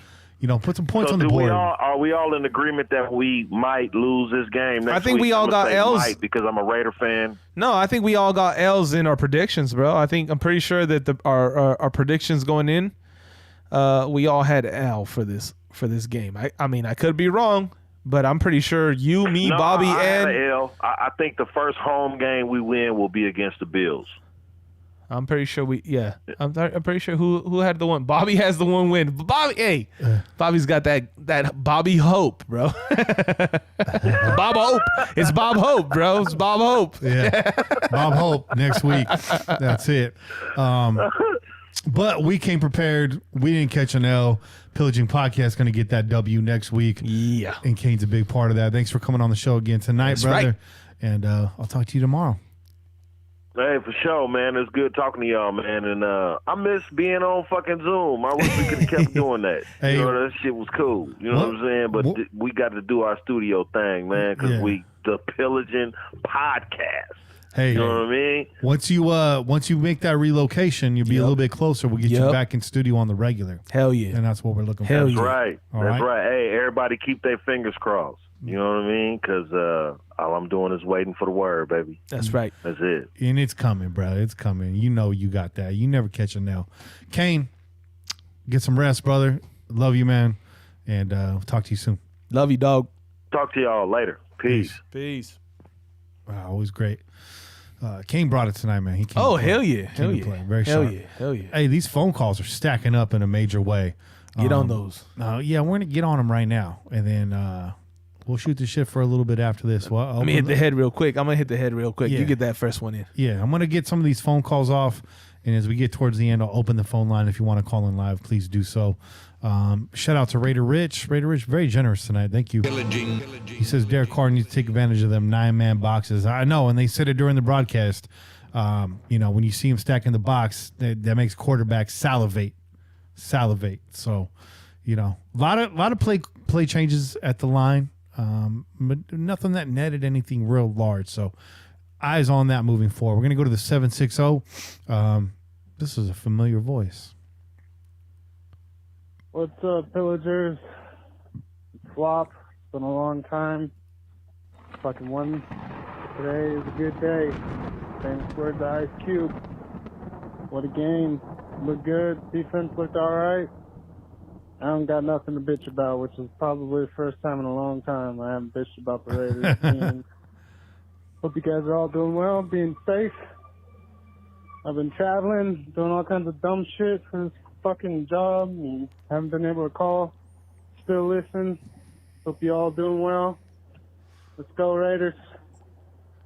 You guys have a good one. Peace. You too, Wop, man. It's good to hear your voice again. Keep your head up, dog. I know you're a hard worker. Wop gets after it, man. Wop is a grinder. So thanks for calling in. Keep calling in, man. Regular season, we lean on you, bro. We lean on you every week. So I know you're busy, but you can fire off that phone call whenever. So please bang the phone, man. Get up in this inbox. I like seeing your number in here, dog. Let's go. It's another 760. Hey, what's up, Pillaging family? It is C. John Fish down here in Oceanside. C. John Fish sounding very clear and very lucid. I'm not calling from the shower, and I'm not hammered yet because we had a morning game. So just wanted to call before I start sounding like I did on the last call. First of all, Trent Brown, does he need to be 380 pounds? Can someone buy him a Segway to keep his legs fresh and maybe get him an accountability roommate to... He needs that Tony little gazelle trainer, bruh. Not a Segway. He's just going to get fatter on that thing. But I agree with you. Just like Kane said, and I'm glad you reset this, does he need to be 380? Look, I know I'm pushing 230 right now. I put on a lot of weight. And when I get that heavy, my lower body suffers. So even I feel it. I'm not an NFL player, but I feel it. I know that all those aches and pains, when I shed the weight, they disappear. It's not like I have back problems. No, bro, you got a fat problem. That's your problem. The problem's not on the back. It's in the front. All right, so... stop him from eating whole packs of chorizo and then chasing that with full packs of Edmonds cake and cake. Chorizo. It's getting ridiculous. But in the meantime, I guess prepare for the Brandon Parker show. Mm-hmm. I don't like how that movie ended the last couple times I saw it. And sure, It's a bad movie, P.J. bro. Hall play cleanup for J.J. Watt with those big hits at the end of the Chiefs game on fucking Thursday. I would like the guy, but wish he would have played that hard for us. It's funny what going back home does. Anyways, love you guys. Stay safe, stay healthy, and Pillage on. Yeah, Go great Raiders. great call there, Fish. I'm not going to respond any further because I feel like we did that throughout the call. But I do want to make a comment about the PJ Lonjas. You know what happened there? He got a wake-up call. And he saw the writing on the wall because once that reputation that you're not coming in ready, you're not in shape, and you weren't prepared, and especially in an off season where it was all about self-reliability and self-responsibility, that reputation will stick with you as an NFL player, and you will be at home on the couch, just like what got you in this mess, right? Eating a box of Twinkies every day. I love Twinkies, bro. Yeah, they're pretty good. I actually like Chocodiles better, but I digress. I like fucking gancitos, bro. Those are bomb. Those are bomb. I'm not gonna lie. But PJ got a wake up call. Maybe he got his shit together. But that was game one, man. Let's see if PJ's in it for the long haul. See what I did there? The long haul. The long haul. I was telling my lady about that. She was laughing, bro. Let's see if he's in it for the long haul. Yeah. So tacos for a loss is a real thing. Let's go out to the 559. This is a whopper of a call. What's going on, my Pillaging brothers? This is Central Valley Raider. CVR. Long time no talk. Yeah. Let me start off by saying very disappointed in today's victory. Something I shook the head like, what the hell? Let me just explain that. No, hold on. Time out, because we ain't going to do that. This is the Pillaging Podcast where we shit on everything. So your call is more than welcome. Oh, yeah. Absolutely, man. My prediction is, and if he isn't, then we're going to have long-term problems. That if Gunther is not fired by midseason. Today, the defense that we played today, giving the Panthers a very young, inexperienced wide receiver, the only real weapon was McCaffrey, team an opportunity on 3rd and 15s, 3rd and 16s. Man, what are we doing? What are we doing? We have to question ourselves, okay? I don't know. I don't know what's going to happen. Maybe that's why they brought Coach D in from the Cowboys to have as a backup, that when they cut Gunther, they have that backup D-line coach. I don't know. Couple other things is offensively, very disappointed. We're still not scoring on 3rd down. We're still you know what? We argue so much and we talk about so much in all these podcasts that Carr didn't have these weapons and whatnot, right? Have we ever questioned that maybe Gruden has too many weapons. He gets so frustrated, and I say flustered and frustrated together. Don't let my beer, my IPA drinking trip nobody. I said frustrated that he doesn't know what to call because he doesn't know who to give the ball to. Now, I'm going to pause right here because I don't think that's the truth. John Gruden has been in offenses with plenty of weapons in the past, and he did just fine with a balanced attack. Even today, 9 different wide receivers. But all you can do as a coach is call the plays. You can't get out there and execute them. We saw this last year because we kind of defended John Gruden a little bit last year. Do we want to see more excitement out of that? Yeah, but let's not get it twisted, man. Let's not get it twisted, man. This is John Gruden. This isn't what's his name from the Rams. This is not. I don't know what the fuck that guy's name is. He's not my coach, bro. I'm blanking right now. I don't know why. Fucking Mr. Smooth over there, Slick Rick over there, bro. Homelander, whatever the fuck bro. his name is. Homelander, who coaches the LA Rams. Shout out to the boys on Amazon Prime. This John Gruden. This is what he does. It's death by 1,000 paper cuts. Yeah. And we saw it last year. We were looking at the tape last year, and you had wide receivers in open spaces not getting targeted. The plays are in, man, and there's multiple plays. It all falls on your quarterback. So I agree with you, but this is what you get with John Gruden. I do, like I said earlier, I like the window dressing. I like the pre-snap motion. I like, there's going to be a lot of the same play calls, decorated differently and dressed up differently. And that's the brilliance of John Gruden, is his ability to disguise and use a little sleight of hand in what may look like a vanilla system. But, you guys were all excited for John Gruden to come back. And I'm here to tell you that there is nothing different going on in this offense than what we saw before. It is updated a little bit for 2020. He's been watching the game, but number one priority in the John Gruden offense is protect the ball and eat the clock. And that's the way it has been, and that's the way it will be. Okay? Sean McVay. Thank you, Danny Garcia. We're going to send you 3 more paintings because of that. And you're not wrong, Central Valley Raider. You're not wrong. I see where you're going with this, so I'm not blasting you at all. I don't want you to get frustrated with me. Frustrated. I see what you're saying, but John Gruden loves this. He loves licking his chops and seeing all these weapons. I don't think he's frustrated. I didn't have any problems with the situational play calling today so much as I did just that early deep shot. But again, that is John Gruden, and sometimes those early shots, they go big. We saw it with Rich Gannon. The team would always take a shot on that first drive, and sometimes it came up gangbusters, and sometimes it was zilch.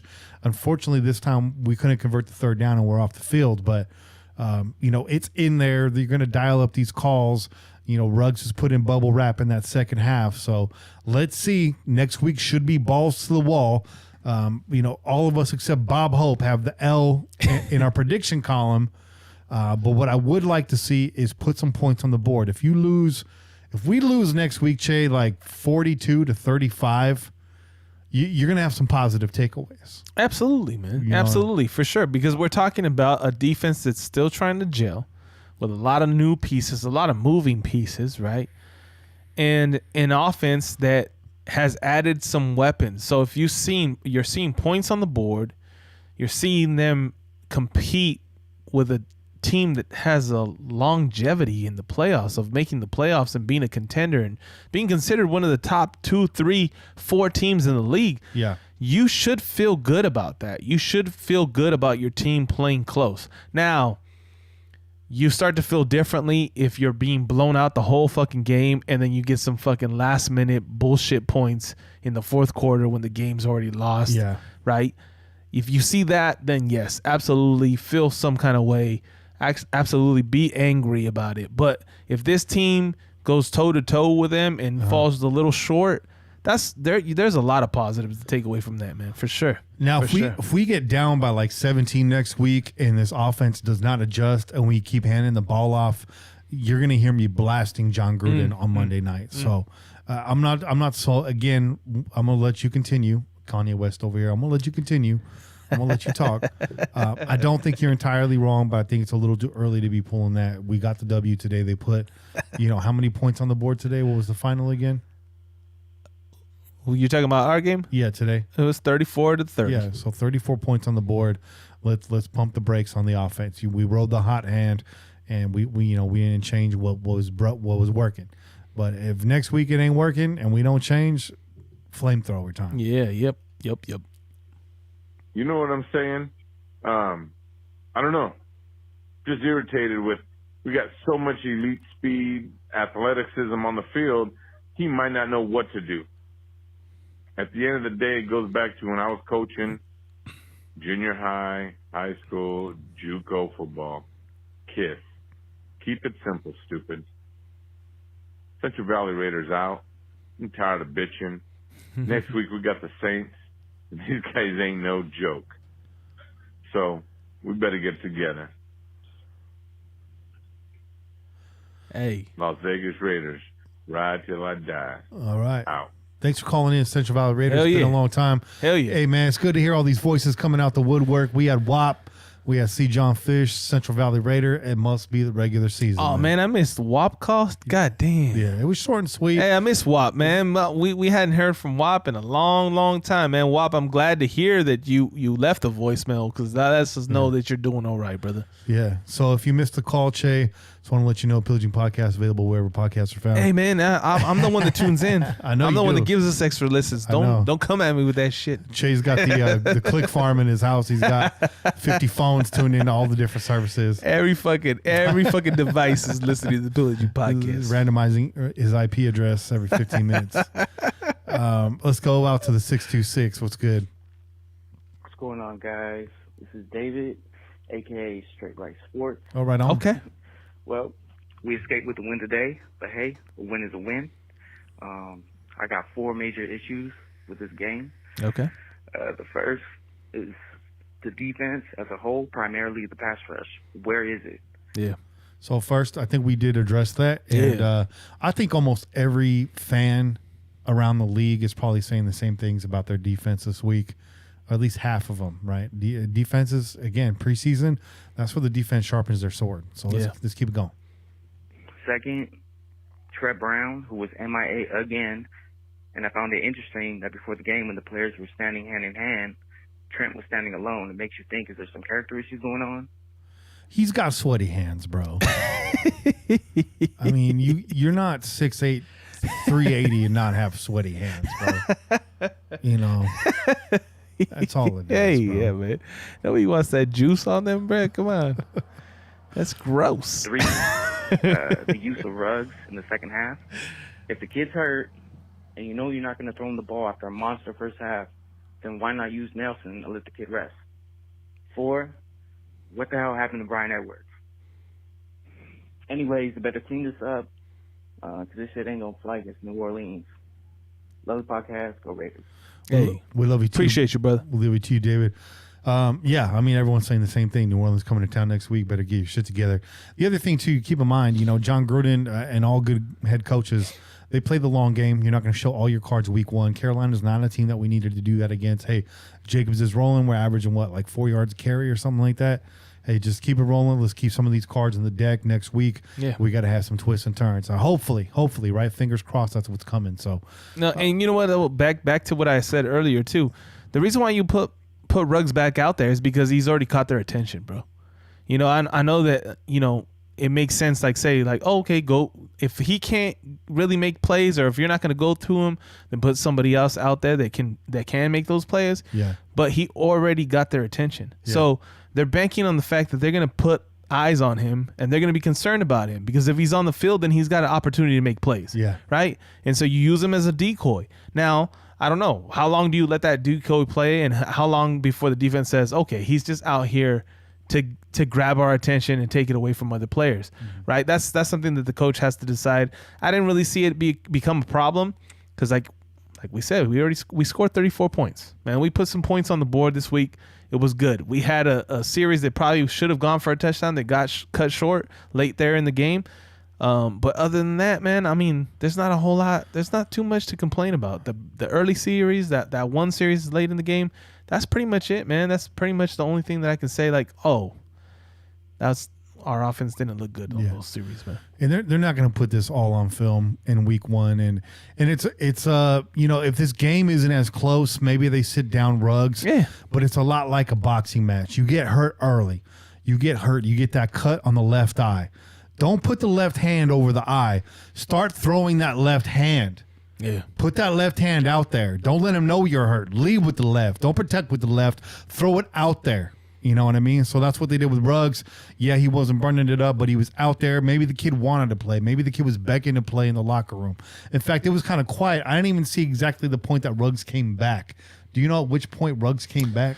You know what? I think it was I think he was back in there right away in the second half because he came out the first half, right? That injury kind of took place as the first half was ending. Yeah.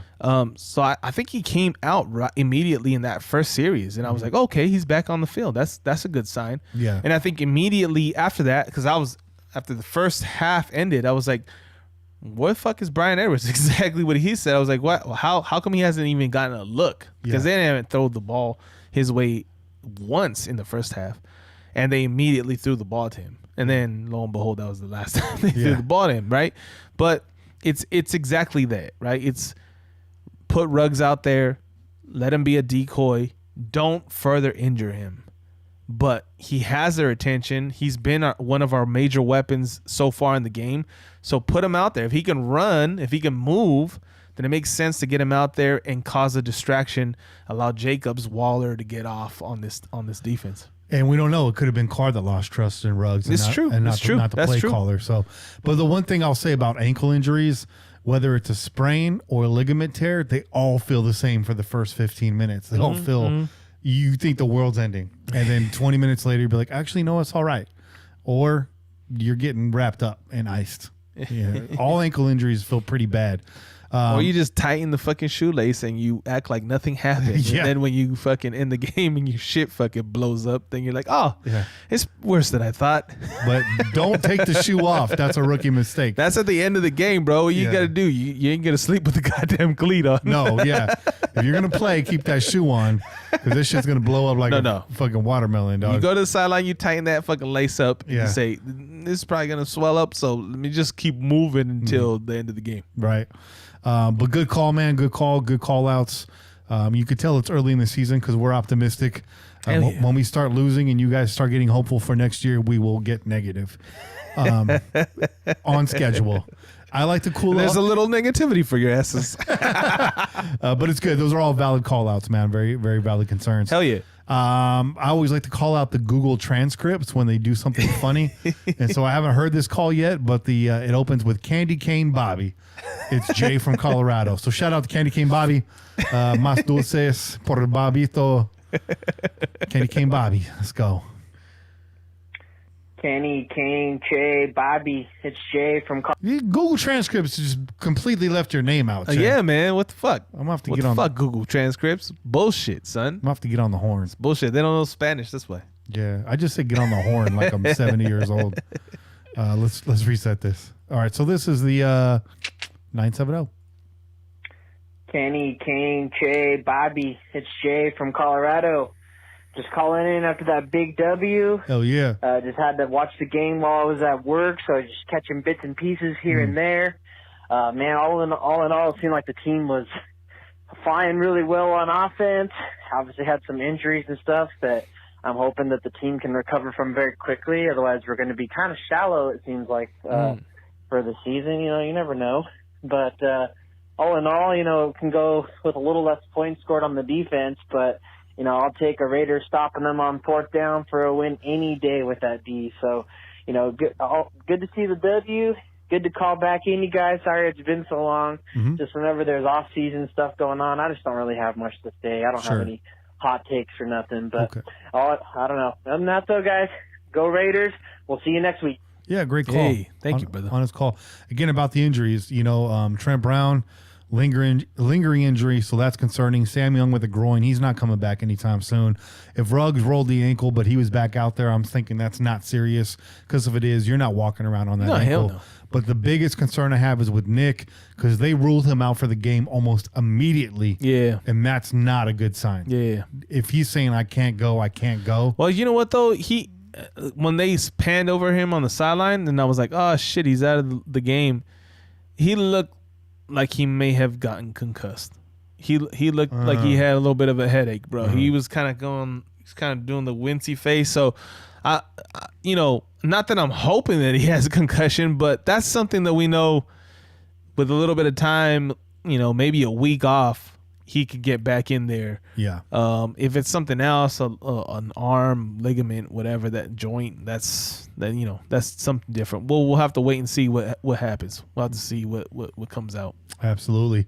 So let's go to our last message of the night. Then we'll open up the phone lines as we're wrapping up. So if you guys want to get in a call, do so before you hear that music. So last call of the night, we'll go to the 909.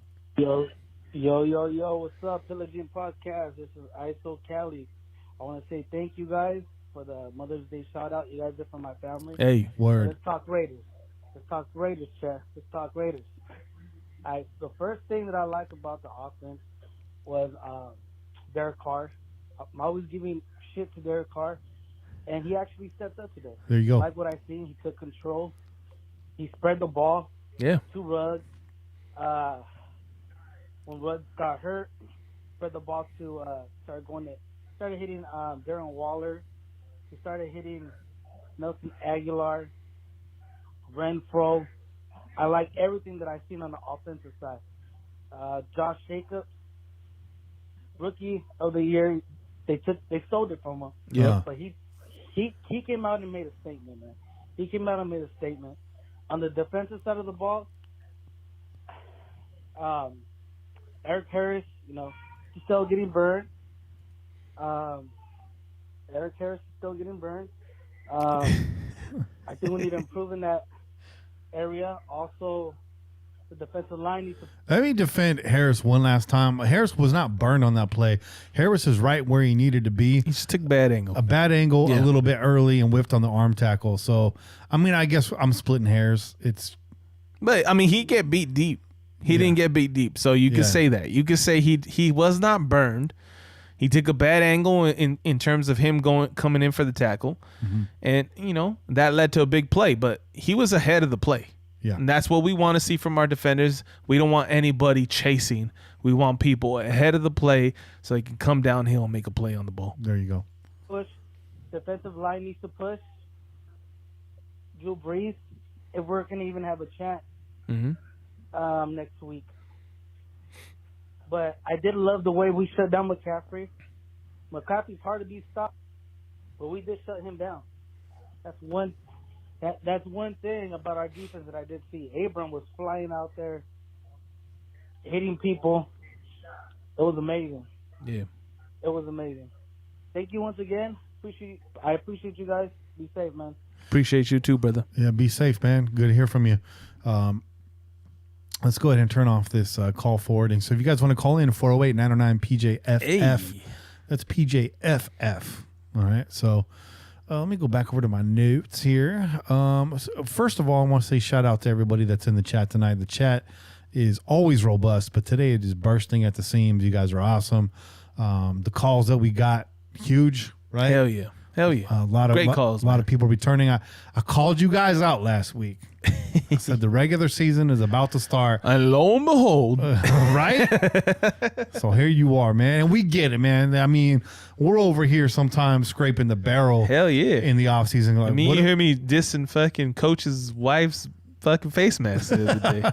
Dude, right? That was bottom of the barrel. That was bottom of the barrel. Leave it to me to take a shot at your wife. And no hate, man. Hey, make some money. Do what you got to do. Do what you got to do. How's it feel being back in the crow's nest, bro? Hey, man, this is wonderful, bro. Like, look, I said we're back home, man. This is where the show is at its best. This face to face. I know you guys. You guys tuned in during this weird pandemic podcasting that we had going on. It's been 7 months, y'all, since we were in the studio. That's over half a year, bro. That's ridiculous amounts of time, bro. We're like, that was really more than half a fucking year that we haven't done a fucking podcast in the crow's nest. That's crazy. That's just crazy, man. These last 7 months have been the longest 5 years of my life, bro. Hey, man, it's caused some stress, and when your boys can be in the same room together, they're at their best. We just work a lot better off. You know, we complement each other a lot better, and that includes Bobby, that includes Kane.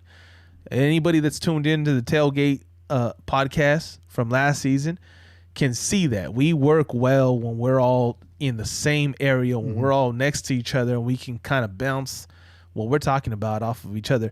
Zoom has given us the ability to continue to do the podcasting through this difficult time, but it's not the same. It's not the same. There's nothing like being next to your brother, saying some shit and knowing that he got it immediately, and then he could follow through with it, man. That's what we do. We like to have a good time, man. So the jokes, everything that comes natural when you guys see us in the same room together, like that comes from being in the same room together. You can't get that kind of chemistry without being in the studio, and I'm glad to be back. I'm happy to be back. It's a timing offense, bro. Hell yeah, that's how we work over here. I'm happy. We put points on the board over here. We put man boobs on camera. Man boob. And if you came to the tailgate, you now realize that the podcast never started and it never ended. It just always was. Because when the mics go off, it's the same shit, bro. That's facts. Yeah. In fact, when we're hanging out, we rarely talk about the Raiders when we're just kicking it off air now, because we just got to save it for the show. All the good shit will be gone. And resetting jokes, it's just not as funny. Like Che, Kane, Bobby, they're gonna laugh, but not as hard as they did the first time they heard it. That's true. And I can't hear you laugh, so then I think I bombed.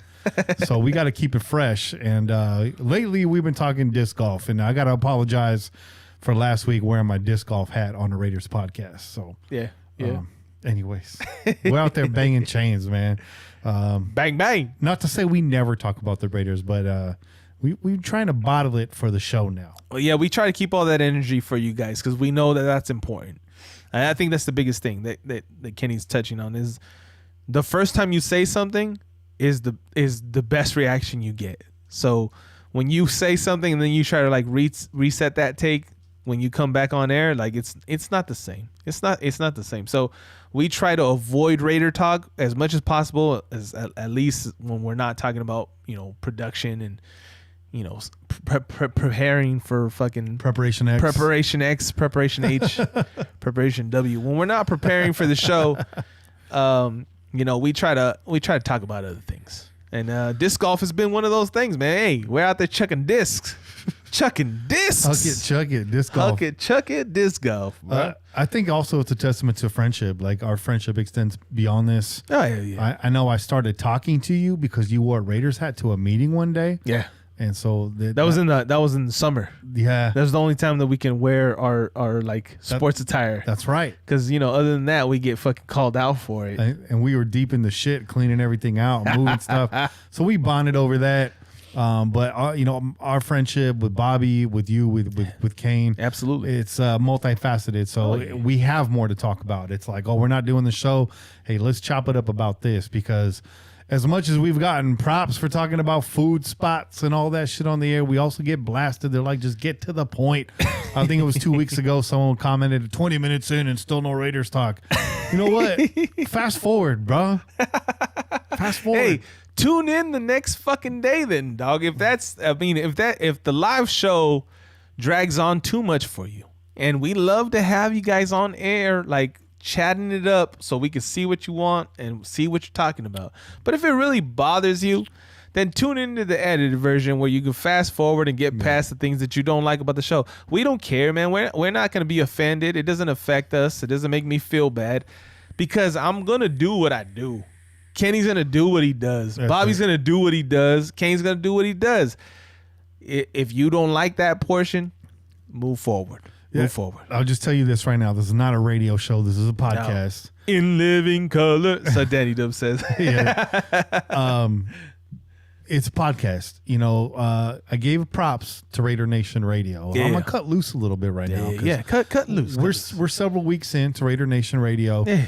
And let me tell you right now, Raider Nation Radio, your programming schedule, you need to get that shit together because I'll be tuning in. Get it together. And to listen to JT the Brick, and then you got some syndicated Fox Sports show. Yeah. I tuned in right after the game today. You were talking about the Dallas Cowboys and the 49ers. Come on now. You know, and then the Raider shows you have on there are good. I like the personalities, but where's the hard takes? Where's the tough questions? I'm hearing softballs. I'm hearing safe takes. Yeah. Y'all are better than that. I've heard you on your podcasts. Hey. Everybody. The morning show you had on there, and I forget the two guys' names. Where the fuck is that? Yeah. I don't know if I got to be tuned in to the radio station, but I'm out here in California where I got to listen on TuneIn. So I'm getting Colin Cowherd in the morning. I could listen to Colin Cowherd on 5,000 different radio stations. I want to hear that Raiders talk. You know what I'm saying? And just give it to me all day long. You guys got the personalities. I'm not asking to be on there. The show ain't made for radio. You know, the fans don't want to hear us cleaned up. You don't want to hear it. Get a million freaking commercials. I get you got to pay the bills and all that.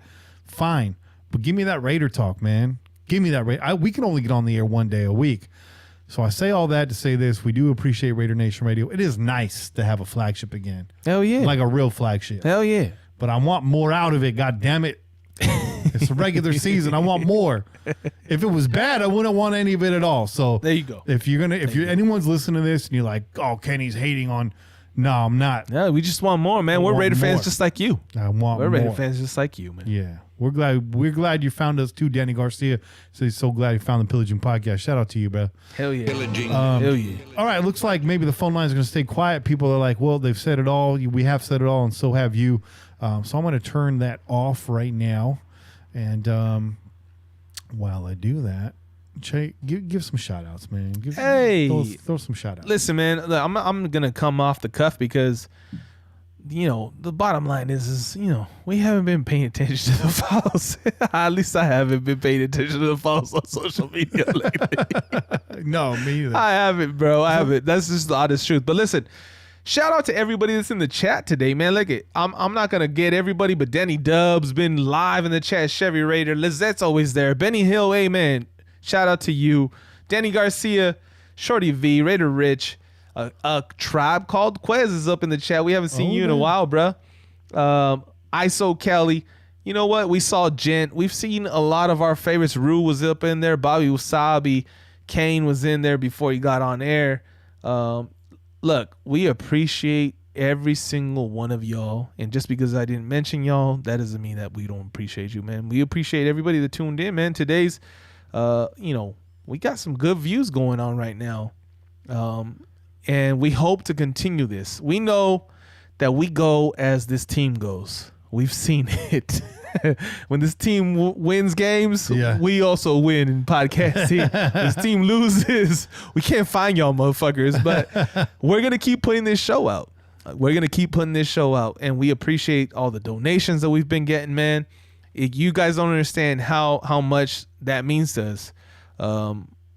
It keeps us going, not just in the sense that it gives us validation in terms of what we're doing, but it literally keeps us going. It's paying for our services. It pays for us to be able to get this show uploaded to you guys. And it allows us to do some of the things that we're trying to do in terms of giveaways and all that kind of stuff. That, you know, we're not rich men over here, man. Like we ain't famous in any type of way. We don't have some trust fund that pays for us to be able to podcast. We are fucking hardworking fucking dudes with families and all that good stuff. And we're just trying to be here for you every single week and keep it real with you. Okay. We're never going to bullshit you guys. We're going to tell you how we feel. And sometimes you're going to fucking like what we have to say. Sometimes you're going to disagree with us. You might hate what we say. You might tune us off. You might say, Ches on some bullshit today. I don't want to listen to him. You might cut us off, but as long as you come back next week, I'm all right. I'm all right with that, man. I'm all right with that. So thank you guys for tuning in, man. You guys are fucking awesome. And I'm just happy to be back home. This is home, bro. We're up in the Crow's Nest. And listen, the Crow's Nest is back to working, to operations. But listen, the Crow's Nest is going to get some upgrades, man. This money that's coming in, we're trying to upgrade the studio. We're hoping to give you guys some new looks. Hey, we got new looks, we got new team, we got new town. Like, why not make a new studio? We got to get some new looks up in the studio. That's something that we've always progressively done as this podcast has gone on. So we're hoping to give you that here in the very near future. Yeah. So look forward to that, man. Yeah, absolutely. If you guys wondering where all this money is going, normally we turn it around and we have something kind of fresh and new for you every few weeks. We're stacking it right now. It is just stacking right now because we got some big expenses for this coming up. Real quick though, I gotta put this on the screen. Is my lady and my baby girl. Them berries. There's some strawberries right now on up in the Snapchat. This is the good night they just sent me. I'm not gonna play the video, but That's cute. Thank you, babe. I appreciate that. I did say I sent her a little text a little while ago. I said I love you. Give my baby a beso and tell her I love her. And this is what I appreciate that. Thank you so much. Las fresas. Yeah. Mis fresitas. Let's do some shout outs for the donations. Shout out. Shout out to Danny Garcia. Pillaging. Hey. He says thank you very much. Shout out to Kevin Lurker. Pillaging. He sent some money in. We appreciate that too. Henry, big shout out, big generosity. Pillaging. Bow, bow, bow, bow. Let's also give a big shout out to Mark Zamora, Mark Soto, Daryl Padilla, and Jalen Davenport. You guys are our subscribed donors. You guys hit that subscription button on PayPal. Hell yeah. And they're sending in, basically $1 show, $5 a month, $10 a month. Hey, we appreciate that. That stuff adds up. We got the Zoom subscription to pay for, the Libsyn subscription, all this stuff that we pay for. And we're gonna try to come at you in more avenues. Trust us, guys. We're trying to bring this show to you guys every which way we can. So look forward to that. And we'd like to bring a pregame show back this year too. It may not happen every week, but it'd be cool to get the crew together, do a little pregame, watch the game together, and do the postgame. But we got worked it out with our schedule. A little tailgate in the backyard, son. A little disc golf going off, some chains going off. Hey, yeah. We may even have to just set up on the patio and keep it real. That's what we got to do. That's what we got to do. First, I got to clean all this ash off everything. Because man, well, you might want to wait a few weeks, bro. Fucking ash is not stopping. Oh, let me get on my chair really quick because I got to give a shout out to a gent for making me this shirt right here. There's only two. There's only two in existence. There's a black one and a white one, and I got both of them. Let me show you. Hold on. Show that Put up. some man boob up on camera right now. Put a little bit of man boob all up on them, son. Let me know when it's in frame. Let me see. I'll tell you. Ah, there it is. There. Move it up a little bit more. There you go. That's right. Swaggering boisterously. That's what we do. That's what we do. We live by the motto, yo. Listen. We live by the autumn wind.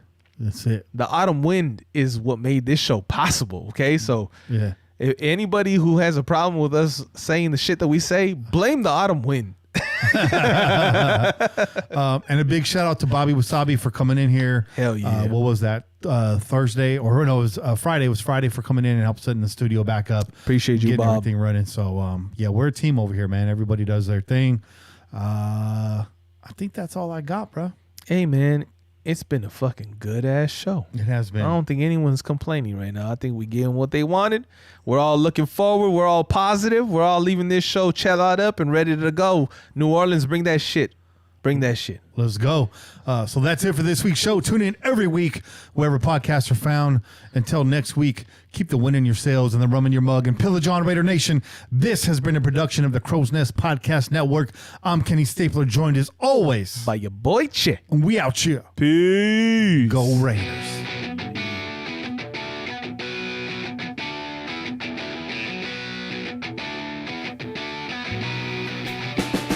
Like a freight train coming, you're blowing the town.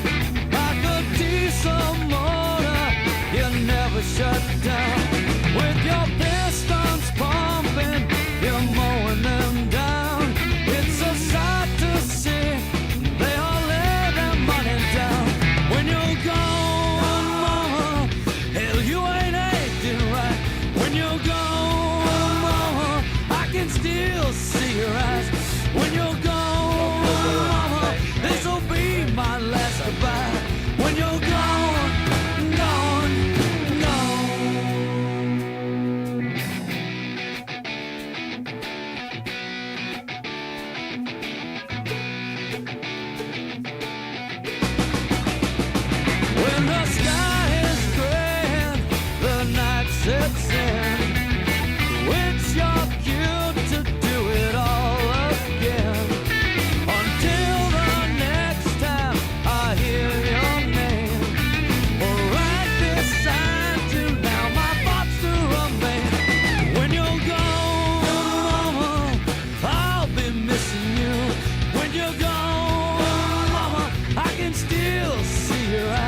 you're